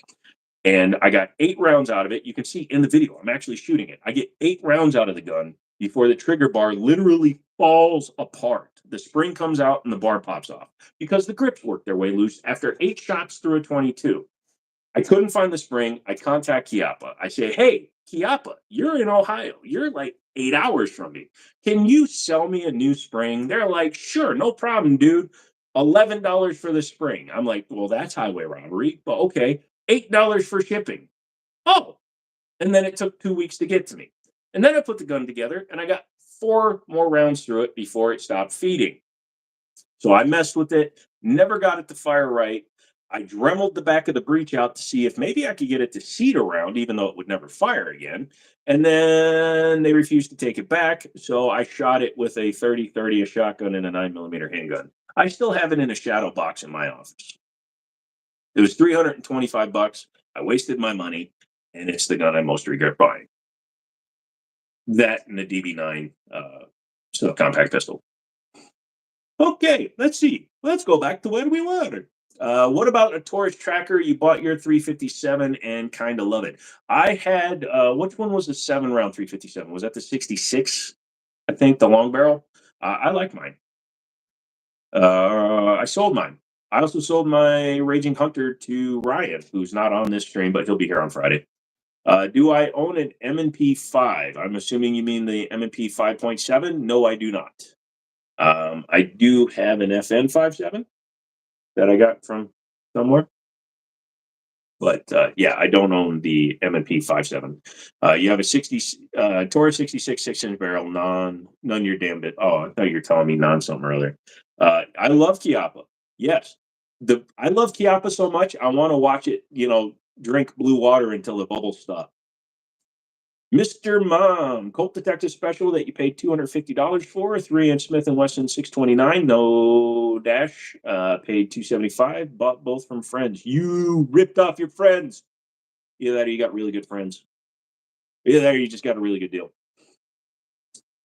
Italian inox versus USA inox coating. The Italian stuff seems to hold up a little bit better, but both of them seem to have flaws in the application process. Don't know if it's the heat treating of the alloy, but I've seen both of them have flaking problems. Um, yeah. That's a huge barrel. That's what she said. Great customer service. Chiappa? Oh yeah, they're wonderful. They have one lady who doesn't know anything about guns who recommended that I sell the gun to what was that, Sarco, back before what your Futch it has it now. The gun you regret buying definitely is the Smith and Wesson Governor. The Taurus Judge is for stupid people. The Governor is for stupid people with money. I still have both of those revolvers though. Nerd, have you ever gotten? I don't know why I keep doing this. The Taurus Judge Executive. It costs the same as a Governor, but it's a Taurus. You should get one of those. Ba, ba, ba. They were bought in the early 80s. Well, that explains it, but still, good price. I am a Gen Xer because I was born in '79, so we're kind of close. We're similar. I have a lot of the same thinking. I love Boston. I listen to Queen, but I also can bang out with some Ludacris and some other people, not Ja Rule, because he's a mm, dumbass, stupid idiot. Okay, now I got to look it up. Why you got to mess with people, Dave? Why you got to mess with people?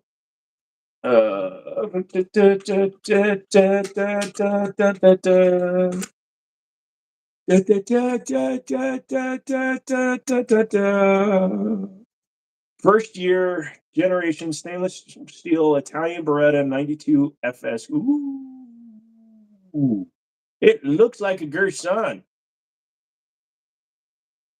I mean, it's a 92. It's a Beretta. What a Beretta does. What does your Beretta do? About 150 when you throw it out of an airplane. Wow. Wow.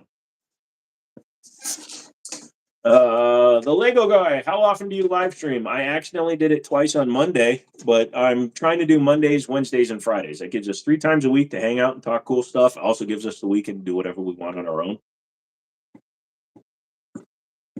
But yeah, I want to do 3 times a week just because it's fun to get up on here and talk to a lot of the people that I talk to a lot.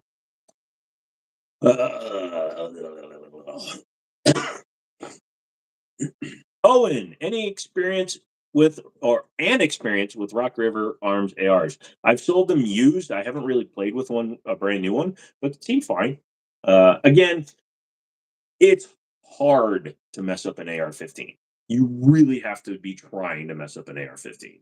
Uh, that being said, there's plenty of companies that have done it, but Rock River Arm stuff seems fine. You're a 1960 model. You're uber classic, bro.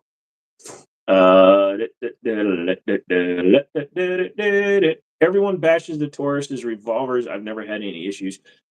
I've seen some cycling issues or timing issues with them. And then we recently, when I was still at Middletown, I had to send back one of the 44 Magnums. It wasn't the Raging Hunter, it was the Raging Bull, which is the all blued version, because the cylinders uh, where the cartridges go in were about 2 thousandths of an inch oversized. So when the round would fire front to back, like the front of the cylinder was 2 thousandths oversized to the rear. So you couldn't actually get the spent casing out because of overboring. I don't know how they managed to do that on all 6 of the cylinder holes, but yeah, they wound up replacing the cylinder and the gun ran fine. It only took them like 3 weeks. But that was a little bit annoying because it was $1,000 revolver and it should have had slightly better quality control for $1,000 revolver. Them Turkish Berettas is solid. Yeah, they are. The metal feels, I don't know. Tell me if you believe this. Um, Nerds, you leaving? Oh, sorry. I wish I'd read all that. Thanks, bro. Have a good night. Come back on Wednesday. But yeah, the Turkish stuff feels heavier somehow. I don't know how to explain it, but Turkish metal just for some reason feels denser and not in a good way. You know what I mean?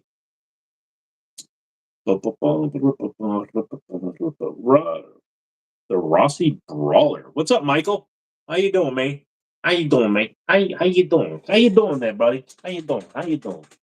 Also, for the guy that said I suck at voiceovers, Mister whatever your face was, they actually practice a lot before they go into the studio. I'm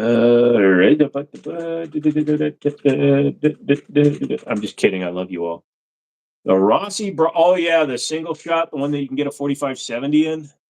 So there's the 410.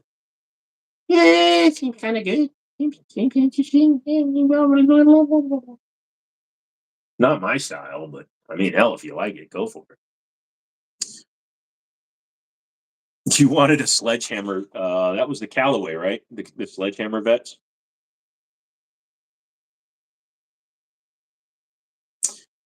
Here's a good question.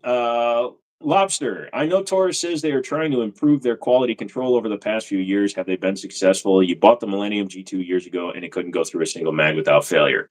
When they released the G2C, what was that, 2018, 2019, early 2019, they had actually established a U.S. arm for their company or U.S. based offices for their U.S. sales. That's why if you look at a lot of the newer ones, they say Bainbridge, Georgia on them.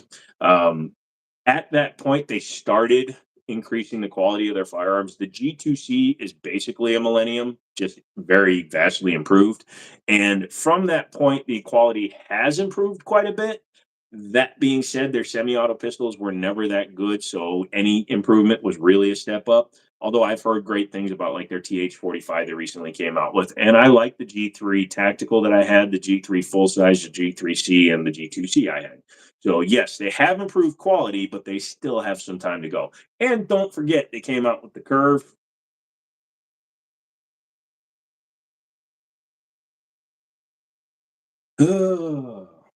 Thank you for answering that question. Yes, Mike, TSOS would be the greatest one.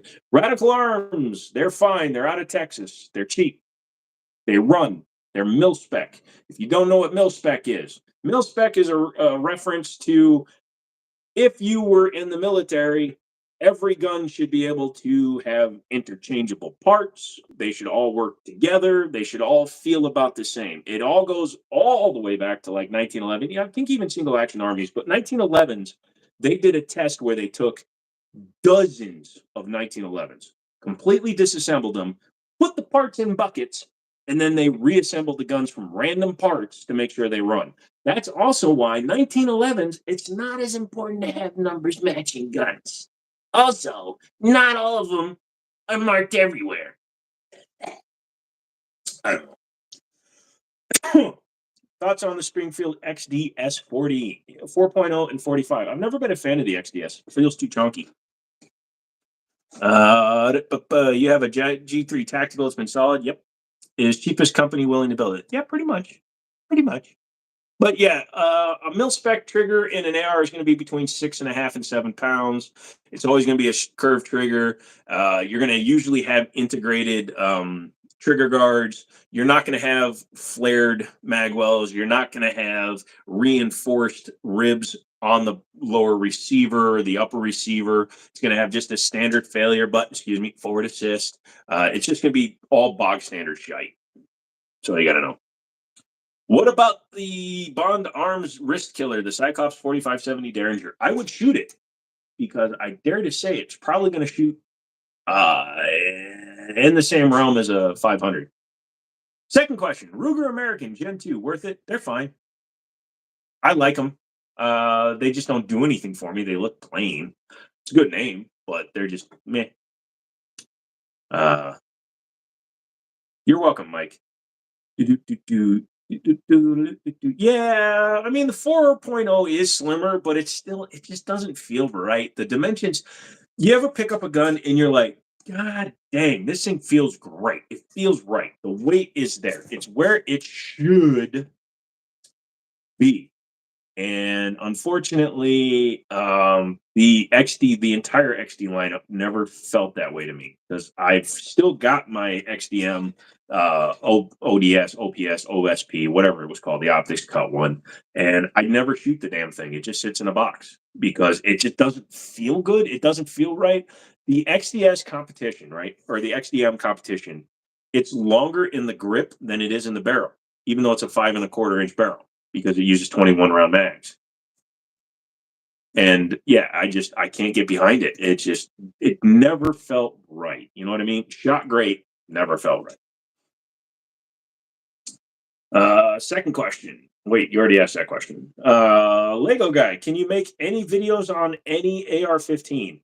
If you mean, can I get any AR-15? Probably not. I got access to a few, but AR-15 videos, AK-47 videos, Bren 2 videos, anything that's a semi-automatic assault rifle automatically gets demonetized by YouTube. There are several on my channel, but they'll be mixed in with 50,000 view 1911s, 40,000 view Glocks, and then you'll come to an AR-15 video that I did that has like 300 views because they just don't get publicized because YouTube doesn't want to offer to you guys videos that you might want to watch because it's not ad friendly, which actually brings me on to a point I do want to mention. Those of you that have become members, awesome, great. But the reason I monetize every video, even the ones for members, is because number one, I need the time to see which ones they're going to try to limit, and they just did it on the NAC 9. I mean, I even tried to keep the name out of the title. It's going to be called NAC Who's There, but they will automatically demonetize any long gun videos that are semi-automatic, and you have to fight them. But I advertise on all my videos. Otherwise, none of them would be getting suggested to you. If you go back to the earliest videos on this channel, a lot of the ones that are demonetized still only have like 150 views because they never got served to anybody. So that's why I advertise too. Watching Jesse Duff. Who's Jesse Duff? You have a Bond Arms Derringer in 357, hurts your wrist every time. Donkey kicks the meat of your thumb. Yeah. Charlie had an XDE for a bit, felt okay, but the height overboard put more perceived recoil than most others of its size. And that's why you bought my 1911, Charlie. You bought my 1911 and a 320. My 1911 was the good one. Your 320 is fine. Isn't the XD a $300 Croatian gun priced at $500 to sell to the U.S. market because customers are dumb, kind of like cheap Belgian Duvet sold as premium? I don't drink beer. The XD, it was manufactured by HS Product. It's gone now. It's been replaced by the Echelon, which is way better. Way better. I don't know why I did that. That looked like a side thumb. But yeah, if you get a base model, you can still get them around. You could get them around $400. But yes, I do agree that the XD, because it was imported, the cost was inflated because they put the Springfield name on it compared to what it would have been had HS brought them in. It was a decent shooting gun. It was just off balance. The Echelon fixed all the problems.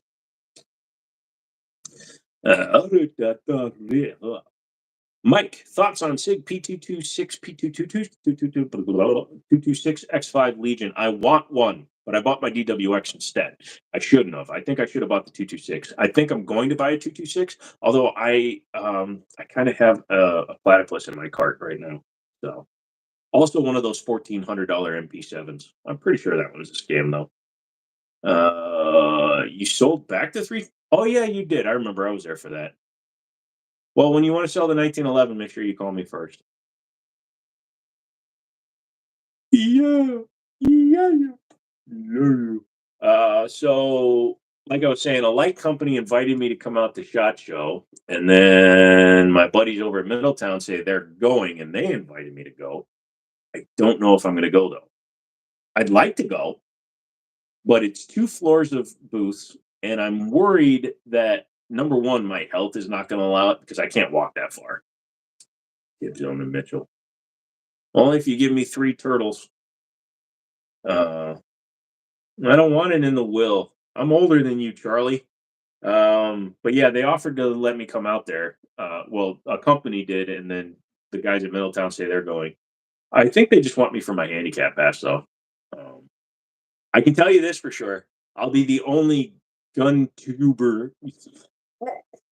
Hate saying that out loud. The gun content creator that's going to be filming from a Rascal.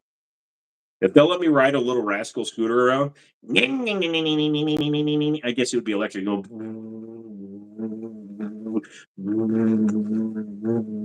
and then I would probably do it. Mr. Mom, thoughts on nightstick weapon lights? I only had one on a shotgun. I've never had one on a pistol. I believe they're sold on Amazon for a pretty reasonable price. Oh, almost typed in something bad. Let's see. Yeah, I had one that was in the handguard of a shotgun. So they're like $200. I mean, they're not a terrible price. They're $100 for a weapon mounted light with a Glock with the Glock laser. It comes with the Glock laser. For those of you that don't know, a Glock laser means that it compensates and kind of aims up to the right for you if you're a right-handed shooter, and up to the left if you're a left-handed shooter. Quick, does anybody know why I just said that? I mean, their stuff looks fine. I've like I said, I had one on a shotgun. That's all I remember. Bum, bum, bum. Wake me up before you go. Yeah, baby. Would you ever do videos with Demo, Kentucky, Brandon, or Hickok if given the opportunity? I would shoot with Hickok because he does one take videos. I do one take videos. He's more about the shooting and education on the firearm than doing something flashy and fancy. However, I think he would probably take umbrage with how I treat my guns when I don't like them, when I chuck them downrange. That gets me a little bit more. Probably he wouldn't want to do stuff with me. Kentucky would be interesting, but he's gone very flashy. I'm not a fan of that. Brandon, he and I would not get along because we like completely different platforms. I'm 1911 AR-15 modern guns. He's commie block bull crap, and he's stuck in his ways. He and I, it would be interesting, but it would be the same thing that Demo Ranch did with him versus with the 9 versus 45, AK versus AR. It would just be the same damn thing. Um, I don't. If a YouTuber ever wanted to collaborate with me, I might consider it, but you'll never hear me willingly go out and ask anybody else to do a video with me. Number one, I'm in Virginia. I'm too far away from all these guys. Number two is I'm not big enough. 165,000 subscribers is not a lot of people. It's literally, I'm still like 300,000 channels back from being in the top anything, which is pretty freaking impressive. Hey, I got my subs back. Yeah, it's a hard question for me to answer without sounding like a dick. But yeah, I don't think I would ever really do a collab with anybody. Glocks hit low left, high right. Yes. Um, DB is right. Demo suits ranch. Ooh, throwing some shade there. If you've never shot a Glock before, chances are, this is a generalized statement. I'm going full Paul Harrell, except for the cancer thing. Too soon? Yes, I'm sorry. But if you've never shot a Glock before, chances are when you pick up a Glock for the first time, if you're a right-handed shooter, your first shot is going to be low left. If you're a left-handed shooter, your first shot is going to be low right. The reason for that is trigger anticipation. I call it Glock shot. A bunch of people call it Glock shot. You make a video on it, and everybody tells you you're an idiot. But it is something a lot of shooters will experience because when you pull the trigger on a Glock, it's a precock striker, which most striker fire guns are. But when you pull it back, you have a false take up. By the way, Overton Windex, you really screwed up that video. You have a false take up. Well, it's a take up to a wall, and then you still have to pull more on the trigger blade safety in order to get it to fire. So by the time you pull it back, you're anticipating that shot. So in that split second, you're doing this if you're a right-hander, and you're doing that if you're a lefty. You can train out of that, no problem. But your first few shots are always going to be low left, low right, depending on which way you shoot. It's a common thing. It's an easy thing to get over. And from my experience, it only happens when you have crap triggers.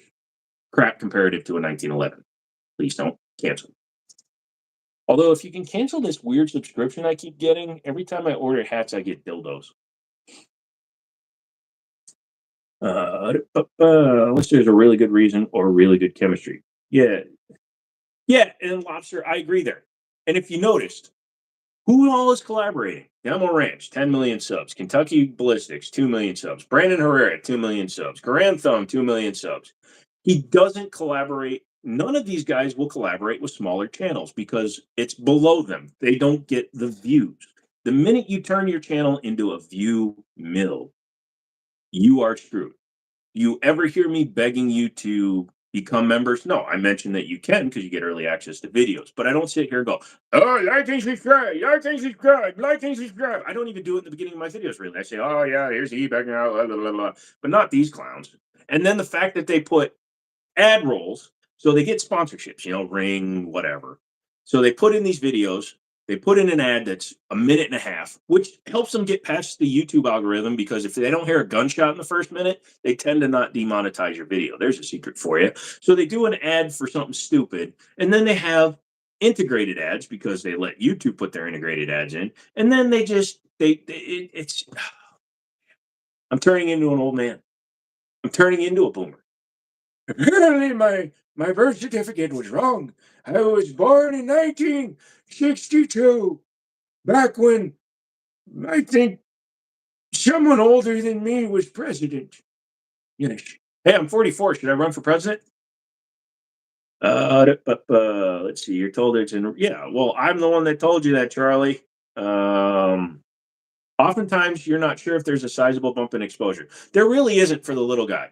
I've seen it a lot where the person that gets the exposure, let's say that it was me, I have 165,000 subscribers. Okay, I go on someone like Demo Ranch. He's got 10 million subscribers. I might get 10 to 12,000 in a month, and then it'll just fall back off unless I go to his channel a lot or I'm willing to do stupid stuff like him or crazy stuff, not stupid stuff. And then I would get a base. But at my height, I was getting 35,000 subs a month during the first 3 months of my explosion, which is why I got over 100,000 in the first place. I was happy at 8,000 subscribers just making the same videos. So, yeah, the exposure is not worth it. And plus, I would have to drive to Texas to take my guns with me, or fly to Texas, or fly to Kentucky, or fly to that other Kentucky, wherever the other Kentucky is. I'm good at geography. It's just not worth it to me. I was speaking with to the laser question, but yeah, who's it, Dick? No. Is it easy to make YouTube videos? It's easy if you do it like I do. If you notice, all the videos that are not range videos are one takes, although it is difficult. If you go to my channel, I've got 1,600 videos. 1,300 of them are long form, meaning they're at least 10 minutes long. I was doing 10 minutes before you could do, I was doing 8 minutes with one ad, and then I started doing 10 minutes, and then I started doing 15 minutes. Some of my video game videos are like 45 minutes, and if I messed up, I'd have to start all the way over. But they're easy. Pick up your phone, turn it around, film a video, upload it, and then come up with some witty stuff for the title, I guess. I don't do clickbaits. I don't do titles that are fake. I don't do clickbait pictures, which is probably a reason why I don't grow as good as some of these other people. Maybe in February, I'll have the time to do this. Maybe I'm going to go and I'm going to do like full, like spamming the tags, spamming with clickbait and see what happens. But I don't want to change who I am just to get people to click on a video. Yeah, I'm finally making some money. Big whoop. I literally made 10 times the money selling stuff on eBay than I did on YouTube. So it's easier not to make videos. I don't know what I'm talking about. I'm gonna drink this. Lobster 11. I think it's better to have authentic relationships and collabs instead of coming across inauthentic and cringy. Hundo percento. The Glock Gen 5 triggers are better. Yep. No. Do a collab with Yankee Marshall and bitch slap him. I agree with a lot of what Yankee Marshall says, but he's a little bit boisterous for my taste. None of your damn business. All Glock and Spiel triggers suck Gen 1 to 5. If you want to make me happy, all you have to do with the Gen 5 trigger is make the trigger safety flush when when you're actually pulling the trigger. Then I'll be happy with it. Richard, what's up, man? You just got back from San Diego. I'm guessing you're saying snowed bad in Utah. I had to stop and get a hotel. As long as it wasn't on Park Place. Lobster 11. So, OnlyFans when? I'm a double amputee. If you want to see anything, I'm going to be on the only feet. The problem is I don't have toes, so they get a little angry. Owen Long, what kind of juice? This is a bottle of water with a sugar-free fruit punch because I don't drink. I cut back a lot on sugar. I'm trying to get healthier this year, so I'm doing a lot of push-ups and stuff like that. You'll eventually see progress. It takes forever, but yeah, I'm trying to do.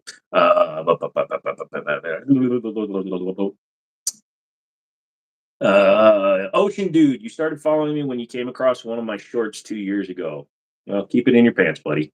No, I started doing the shorts when Vine died. Instagram really wasn't going anywhere, and I actually was doing TikToks because I thought that would be the way to go. And I had a really good reaction to one of my TikToks where I talked about that Ruger Super Blackhawk that had 9 rounds lodged in it, and it got like 1 million views.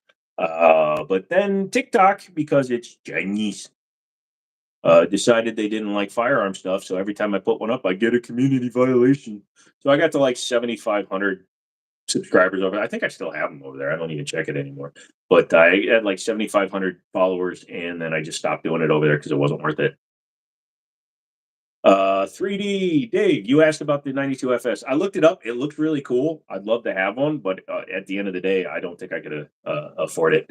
Nice guy Rob, do you rock SAR USA? I like the SARs. I had the SAR 9. I bought it, sold it, bought it, sold it, bought it, stippled it, and then sold it. Yeah, so it took like 5 times, but I really did like it. I Furain, good morning. Good morning, sir. Well, it's 9 o'clock now, so technically he could be just off the coast of England.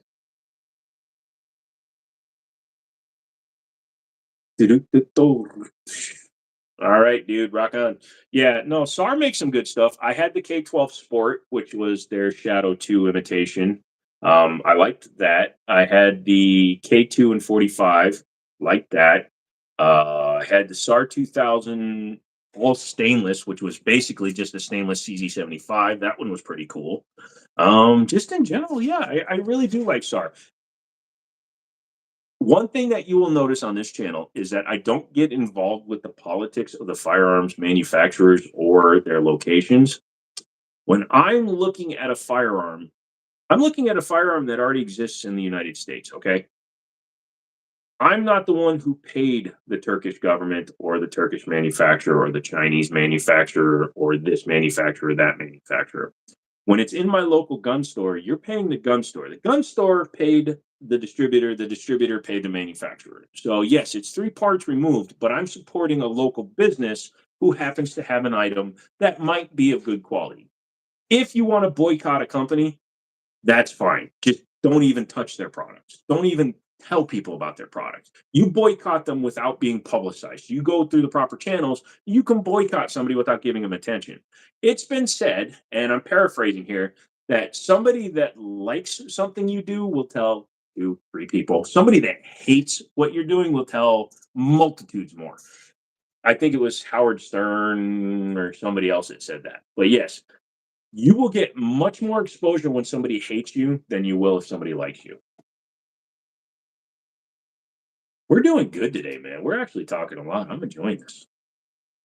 You have to work at 5 tomorrow. Whoa, peace, bro. It's only 9:20 where I am. Come on, stay up. Stay up the entire night with me. I'll stay up till 5 if you promise to. Although my phone will probably explode. You wanted the SAR double stack 45 SIG knockoff. Wasn't that the K2? I think it was the K2. Evil Turkish gun.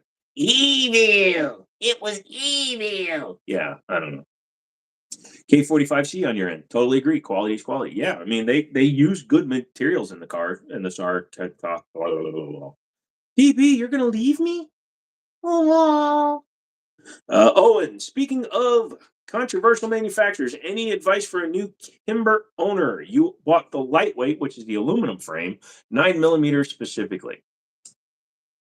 It's going to be a little bit more difficult because typically more problems are found with the 45s than with the 9s.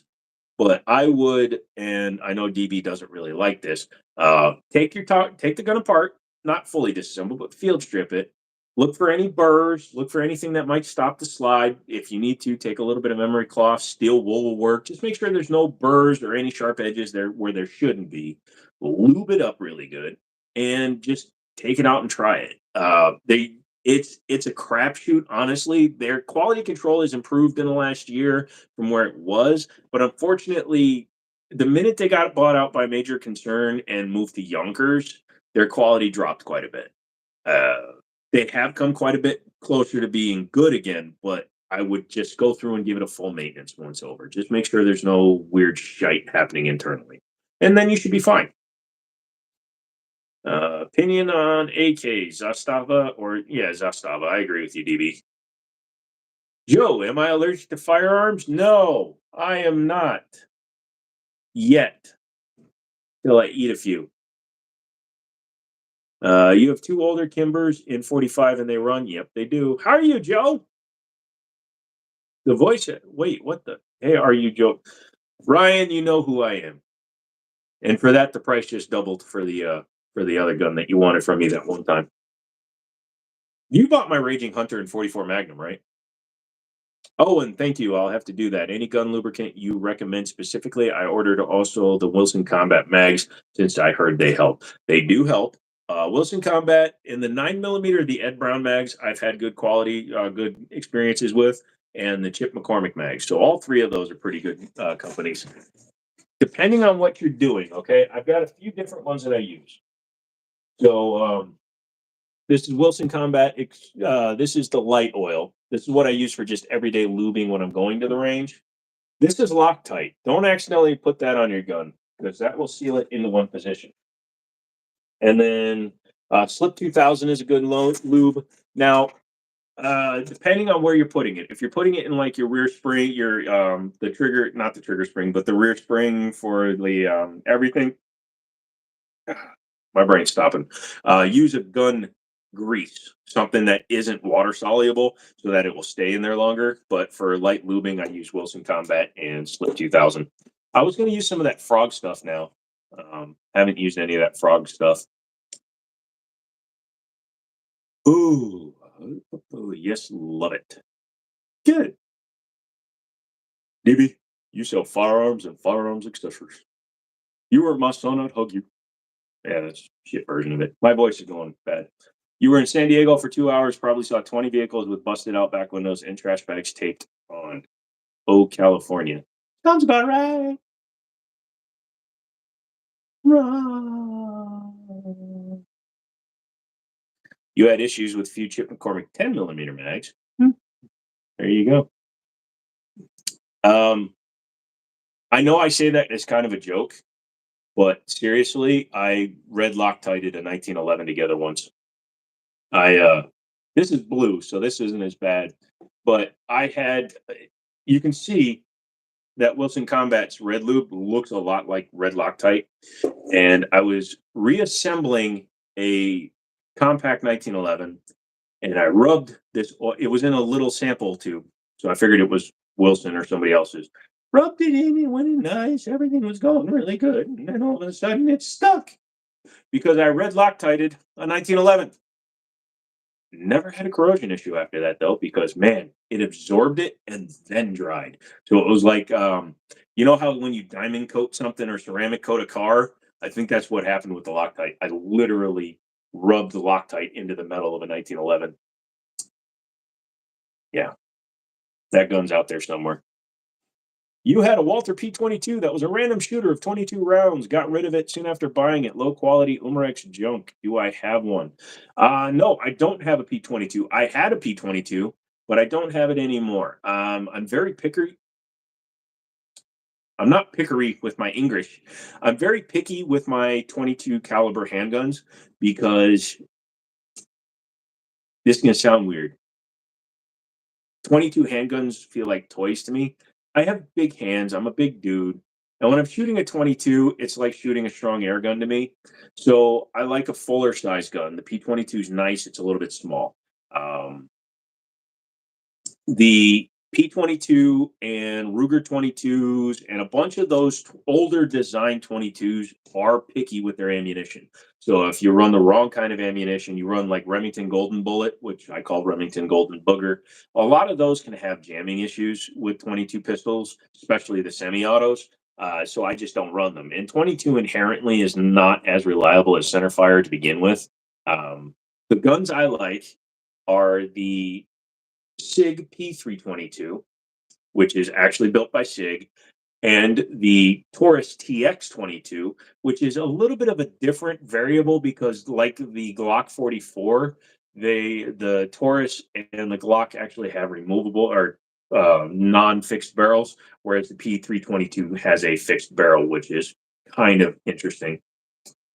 5'4" is not big. It is if I'm laying down, buddy. Also, I'm not Multiplier. None of those letters came out right. I am not Markiplier. I am not 5 foot. Rimfire. Rimfire. Yes, I'm not a fan of Rimfire. Why am I not even really much of a fan of 22 Magnum?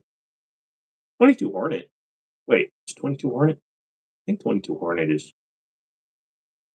Oh, no. Yeah, not a fan of Rimfire.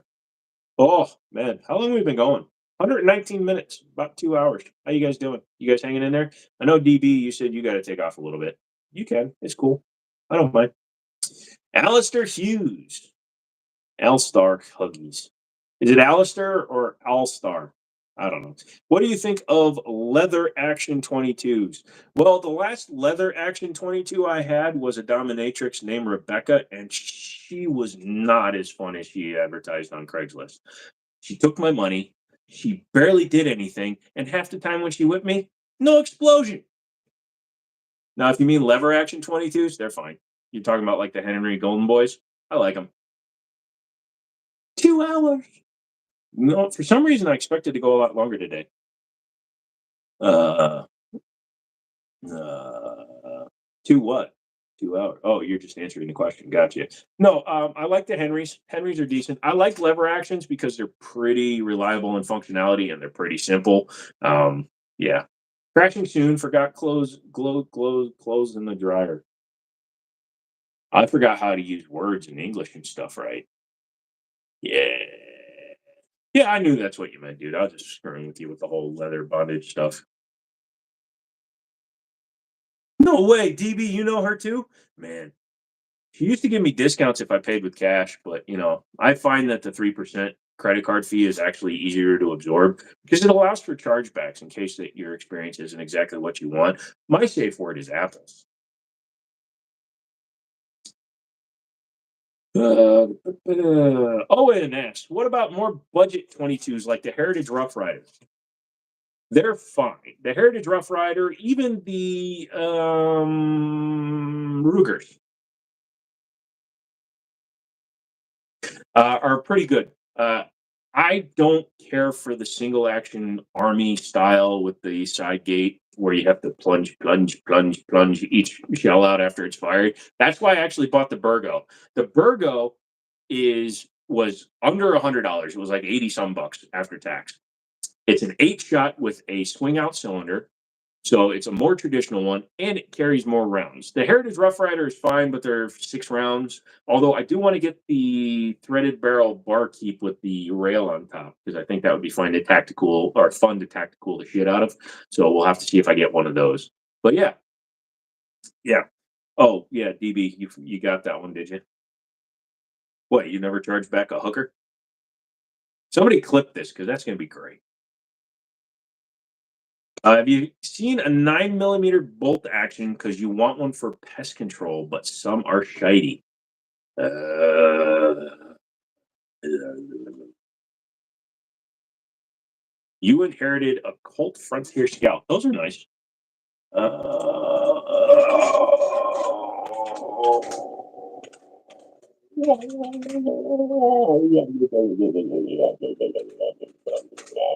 You're not hearing things weird. Uh, POF makes the tombstone. That's a lever action, though. and it's like super damn expensive and probably doesn't work good. Brr. That's a semi-auto. It's Chiappa. Go to hell. All right. Nope, nope, that's semi-automatic too.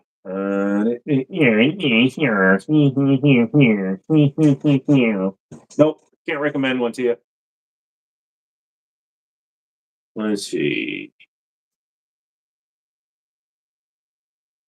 I'm sure a lot of you are like, "Hey, what is he talking about? What are you doing?"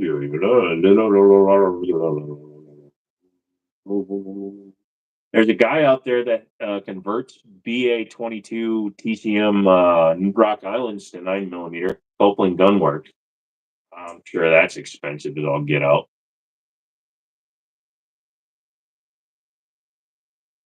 Let's see. Holy crap, you tried charging that much for it? Go away and get off my couch. I hate when people copy my couch. Do you ever see that guy? I messaged him. He thought it was funny. So I started filming on my couch just because it was convenient. The very first popular YouTube short I ever did was literally on my couch because I was running out the door to pick up my family at the airport because they like to go on vacation without me. I've never been to Walt Disney World. They go like every year. And I had to film it on the couch. And somebody made a joke. And I took that joke and I just kept filming on the couch because it was more convenient. I can sit in my chair, put the camera next to me, put whatever I'm filming on the couch, and I can film it. And I love doing that. And it's been convenient. And the background is light enough that you can see most of what I'm doing. So I don't see why people actually have a problem with it. But yeah, that the couch was actually a joke. But this guy started copying me. He literally had the same couch and he started filming all his videos on the couch. Like I was somebody to copy off of. And that was when I had like 50,000 subscribers. And he's like, "Oh, look at this. I'm doing the exact same thing." He had better guns for sure that he was willing to show. And yeah, he was filming on his couch. It was funny. Hey, Matt, how you doing, brother? Thoughts on Bear Creek Arsenal AR-15 Blackout with the side charging handle? I had one with in 7.62 at our shop. It seemed pretty nice. What you carrying? Do you prefer long slide handguns or normal size? I carry a 1911. I prefer the largest handgun that I can comfortably carry because it's going to be the one I'm going to shoot the most. Um, Compact is fine, but yeah, I'm not kidding when I say that DB and I make jokes all the time, but I'm 6'4". I don't like a small gun. I don't like a micro. I understand the validity of them. If you like them, 100%. I don't care for them. When I pick one up, I have a hard time getting my fingers on them. I don't get a good grip. I'm not comfortable shooting. If you're not comfortable shooting a gun, you're not going to want to practice with it. If you don't practice with the gun, you're not going to become effective with it. If you become less effective with it, then you're going to just be a victim. So I carry 19. DB casting couch. We had a great idea on this channel. Somebody gave me the idea. I'm not claiming I have it. Somebody sent me an email and told me I should call it the casing couch, which I thought was great. And it still is. The casing couch is kind of cool. But what I was going to do was something a little bit controversial because I was going to put my white Beretta. Remember, I had the white and gold Gerson? I was going to put my white Beretta clone on the couch and I was going to put 4 black AR style rifles behind it on the couch. And I was going to make a t-shirt that said casing couch. Spring said no. Most of these guys that do like the t-shirts for you, they all said no. They said, "You cannot have this. We will not let you put it out there." So yeah. I hate some guns, normal size handguns feel like. Are you using talk to text? Uh, Mr. Mom, DB, you can make 1 to 5K. Doing what? What did I miss? How's your twin brother doing with his tech channel? He hasn't done much, even though he has a giant table literally sitting over there that's covered in computers that he built. the other day. I was like, "Hey, dude, what are you doing?" He's like, "Stop talking to me. I don't even know you." And I'm like, "We're the same damn person. We even look the same. We just have different tattoos on different arms." And he's like, "Get away from me. I'm telling our mom." And I'm like, "Dude, we haven't talked to our mom since we were 18 and you're 44. So that was like 23 years ago. So get over yourself." And then I realized that it was actually 26 years ago and I'm an idiot. Why you got to make me sad?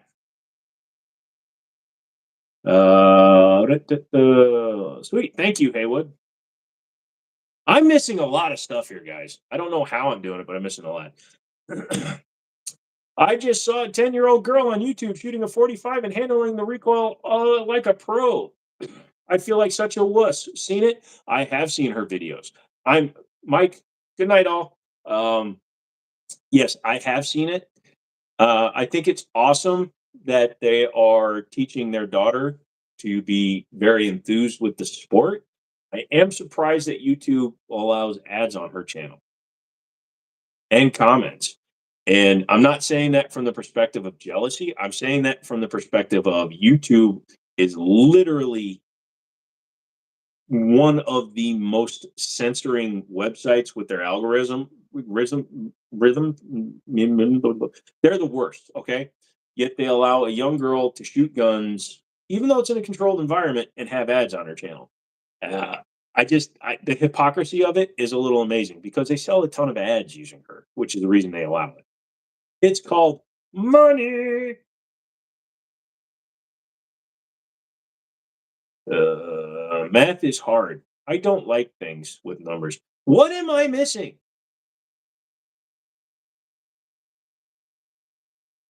Are you guys private talking?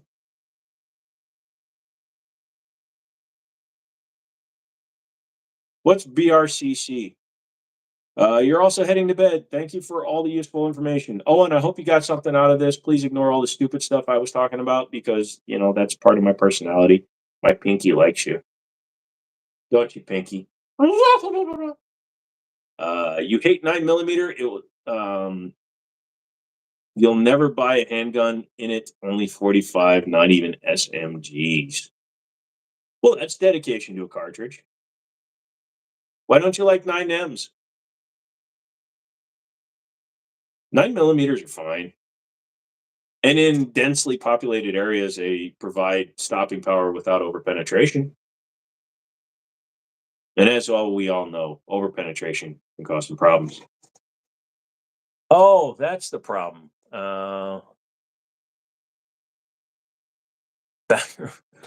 Yeah, that's fine. Show that one, DB. I don't care.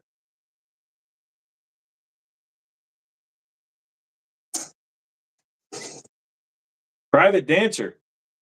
How'd you know my stripper name? Yeah, let's devolve into silly stuff. I am not a boomer. I'm a Gen Xer. We had a cooler name. And get off my lawn. Care. That's done by somebody else because I'm a Gen Xer and I'm willing to spend the money. Also, I have no toes. So, there's that. Come on. What else? What else? What do we got going on here? Let's see. Woohoo. I lost 3, but I gained 5. I lost 2 more. Shit. Oh, we got messages. Billy Presley the third. I like your videos and the info that you do for us. No problem, dude. I'm doing it just as much for me as I am for you. It just gives me a good reason to do it. Okay, I put 17 in, and guy is still standing. You see our cops using it. It is shite. You despise it. Yeah, but here's the thing. Google this and read this article, All Star. There was a cop that shot a guy with a Glock 21, which is 45 ACP, shot him 13 times. He had no drugs in his system. He was running on pure adrenaline. Some things will go through other things without stopping just because they want to. Uh, I do get why you're saying that, but Mr. Mom, Gen X is the last feral kids. You betcha. Plus, I act like a 12-year-old. Okay, this will put it in perspective. I have Three nephews. I do. I just can't remember their names. One's named Tweedlebot. I don't know why. But when I would watch them historically, every single one of them would go to bed before me. One of them, who looked more Asian than me, would say, Joe, I have to go to bed. I used to watch my little brother because we were 11 years apart. And he'd come to my place and we'd hang out and I'd let him do whatever he wanted. We'd get pizza, chips, soda, all that stuff. I didn't let him drink because I don't drink. And I'd let him eat whatever he want. Stay up as late as you want. I'd usually go to bed. He'd still be up playing. And the best part is we were having a new garage put in our house. And I bring my little brother home. All they had up was the frame. And he had to go to school. So it was a Monday morning. I drop him off at the house. His mother's coming out to take him to school. And this kid just launches his lunch into the middle of his whatever he ate the day before. He launches it into the garage. Brand new concrete, less than a week old. And here's this 14-year-old kid just puking his guts out. And I am laughing my ass off inside. Outside, I'm like, oh, gee, I have no idea why he's puking so much. And his mother knew what was going on. He's like, why do you do that? Why do you feed my boy that much? Sorry, I'm looking at somebody that just put a really stupid comment on one of my videos. Hang on a second.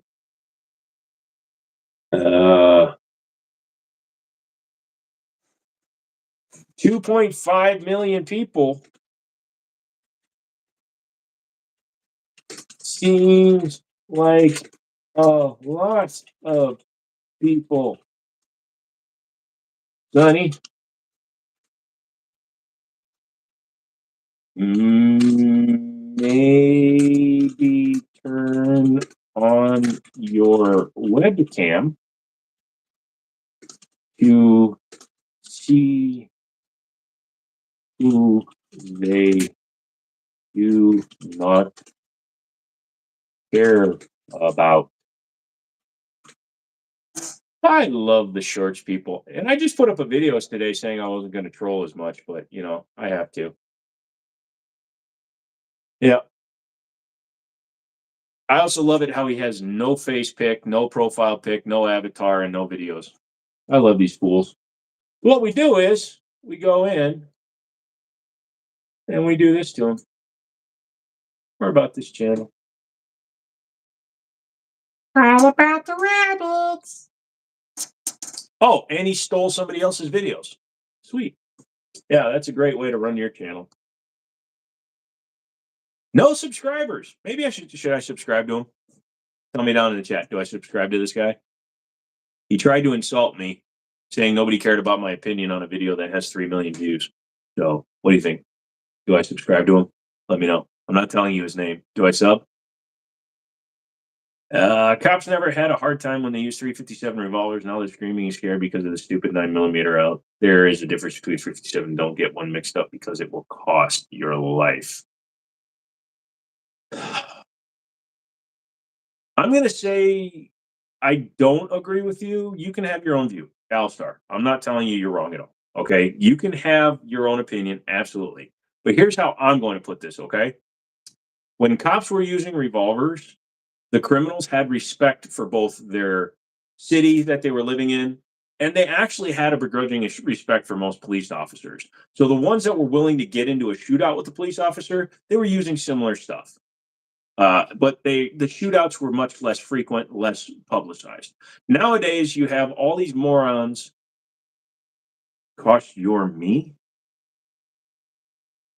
Sorry, you just stopped me with that one. But I don't. The capacity's not there. And the people that use guns nowadays are pussies. And I'll just say that. If you use a handgun to commit a crime, you're not smart enough to figure out how to commit crimes. You're just a thug. It's like the difference between a convict and an inmate. Convict are old school. They're the guys that did crime, they got caught, they do the time, they don't bitch about it.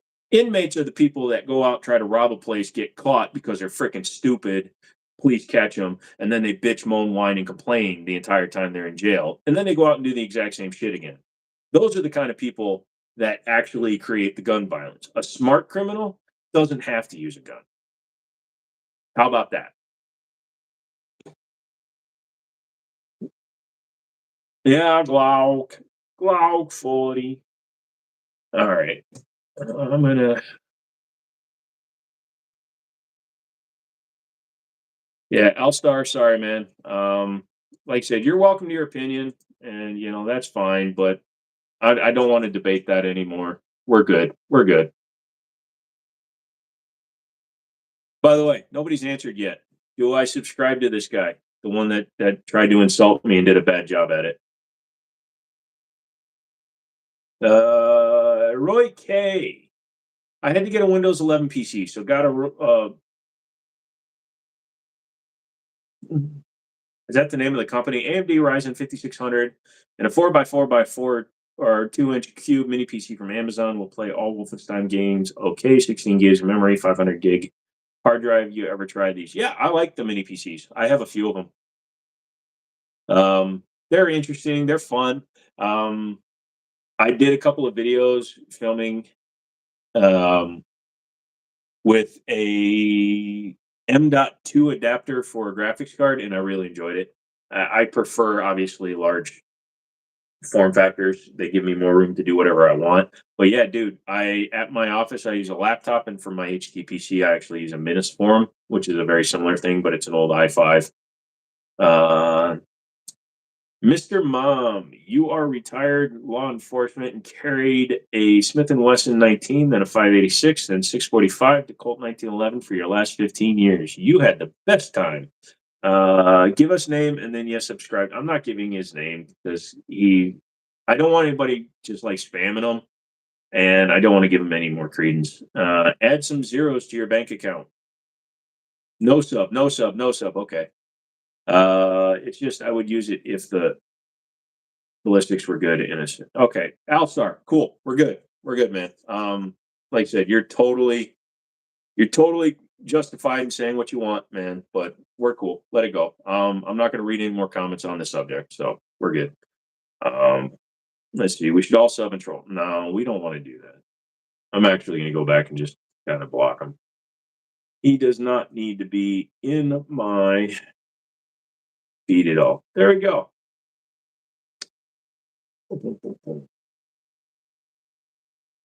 Got it.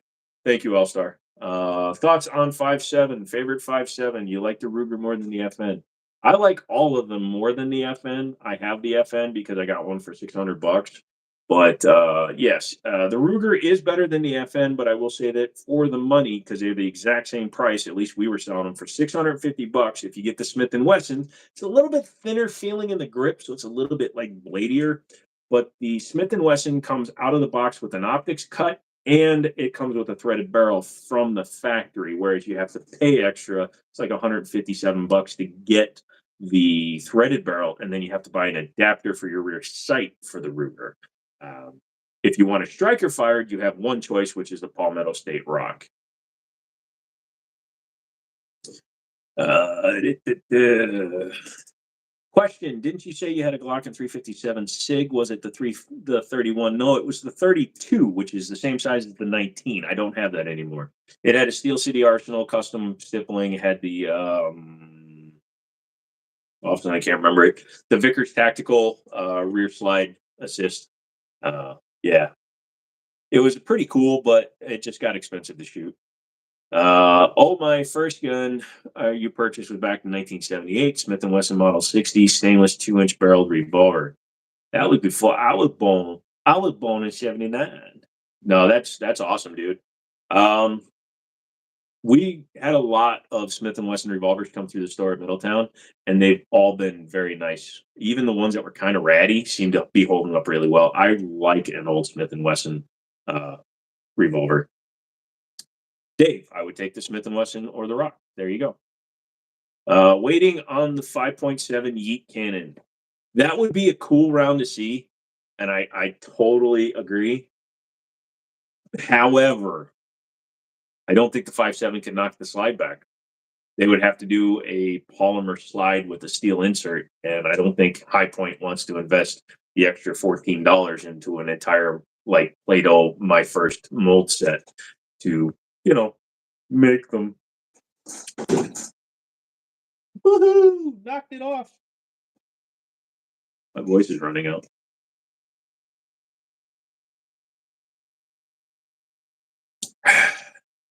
And we pay a monthly subscription to Life, and you think your voice would last longer. Very few things have been around for 100 years and never been approved on. Certainly not a firearm. I will carry a 1911 until they carry it. I'm gonna actually I don't know why I just did that. He actually made a good point. I appreciate that. I am sorry. I am trying not to be a jackass anymore, but it's not working.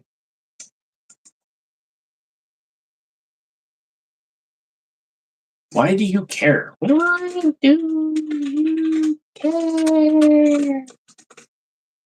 Why do you car eat?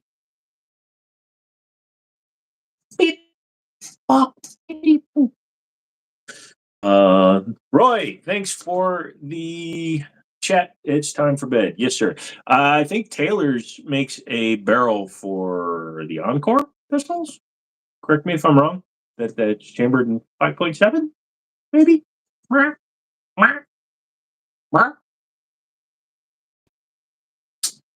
Uh, does frame size matter much anymore these days, or are they all kind of standard? Frame size in regard to what, Charlie? If you mean in terms of shootability, I think they've overcome a lot of the issues with the problems of micro nines. Frame size isn't quite as important, but it still comes down to grip size for me.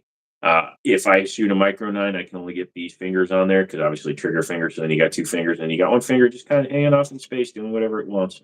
So yeah, to me, the only reason frame size matters is just for hand size and hand feel. I prefer the bigger gun in my hand. Lobster, you're taking off. Thanks for hanging out, dude. Like I said, I'm just sitting around shooting the shit. I'll probably go into bed here soon in a little bit too, because we're at like 2.5 hours. Let's see. Do you like the Ruger PC carbine in the backpacker stock form Magpul? I like it so much more than the other. Yes, I like the Ruger PCC with the pistol grip and the Magpul takedown. I also prefer it to have the M-Lock handguard on it. I'm not as big a fan of the full rifle variant. I prefer the standard one, or the tactical one. Absolutely. What state are you in? I'm in Utah. You're a Utah State cop and the Moab region. I love it. And also Texas. I'm in Virginia. I lived in Texas for a little while when my dad was in the military, but yeah. DB, I'm headed out. 5 a.m. Gonna creep up on you. Yeah, absolutely. We're at 9:55, so I'm gonna go another 5 minutes and then we're done. Revolvers, J frame, K frame, H frame. Revolvers, I'm not as up on. I still think my personal opinion is my personal opinion. I still believe a bigger frame and a bigger grip matter to me. Lead Farmer feels like a real gun, unlike the Sub 2K or Smith & Wesson carbine. 100% agree. I would take the Ruger PCC over either of those guns, and I have the Sub 2K. I don't have my Smith & Wesson anymore. I got rid of it. I didn't pick up the response that I thought I was going to, and I sold my FPC. I got rid of those right away. I kept the mags from the FPC, though, so I got two extra 21 or 23 round baggers. Still waiting to get an MMP FCP. Local shop said maybe some will come in. Maybe. Yeah. The FPC is fine. The reason I don't like it is because my coworker broke my suppressor shooting my FPC. I had the pistol Nielsen device in my suppressor, and when he shot it, he baffle struck my suppressor and literally bent it. Luckily, Silencer Co. fixed it for free, and they were generous with me because they didn't have to because it was user error, but they did it. And I think part of it was because I was honest and I said, hey, look, dude, rapid fired out of my FPC, which is a carbine, which should have had the fixed piston in it. And they were like, we'll take care of it, but you got to run a fixed piston adapter in it. So they fixed it for free, but I sold the FPC because I was so pissed. Who owns a Lexus? Not to brag, but you have an LFA. That's an awesome car, dude. LFA would be an awesome car. I'd love to drive one someday. Yeah, your Ruger PC9 with the Glock mag adapter and backpacker stock was your first gun. Sweet. Who likes the P365 Legion? You mean the Legion? Do they have a Legion 365? That's an interesting one. I think they have the X macros.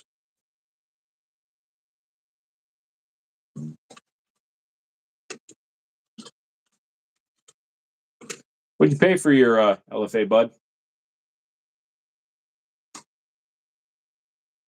Wow, the AXG Legion. That's a beautiful gun. Probably way too much money though.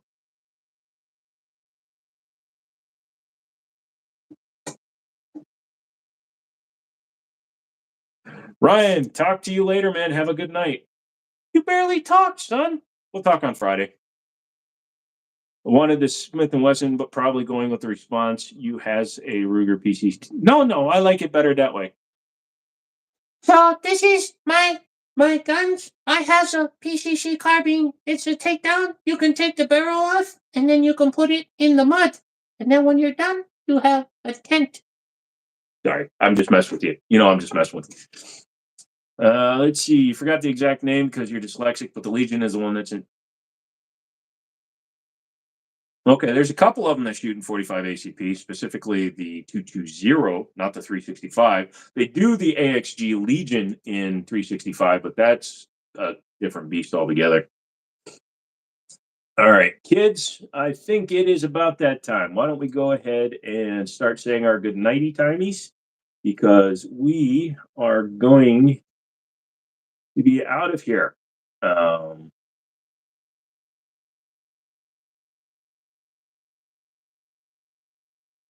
All right. So everybody, like I said, you guys have a great night and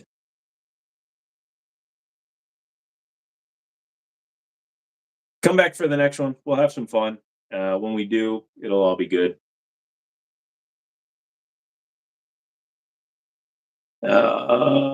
Dave, the XI. I like the XI. Mr. Mom, thanks for coming in, dude. Or ma'am, or Karen, whatever. You're not a Karen. You're fine. But thank you guys for coming in. It was so fun to just sit and talk with you guys. Thank you for dealing with my stupidity. It doesn't go away. It doesn't get any better. But hey, at least it's real. Nighty night. Thank you, Charlie. We'll talk to you later. Ryan, I'll probably stop in on Friday, let you play with the Mitchell Mauser that I'm never going to sell you. Dave, thanks for checking in. CNT bucket. I'm pretty sure I know what that means. I'm not going to say it out loud, but hey, man, sorry you just got in here. Mondays, Wednesdays, and Fridays from 7 p.m. until I end it, unless I'm late because I'm getting tattoo work. I will be on here live streaming, so come back. AMD or Intel, and have you tried the new Colt Commander, the new one? Have not tried the new Colt Commander, and I run Intel on my system. Mike, thank you so much.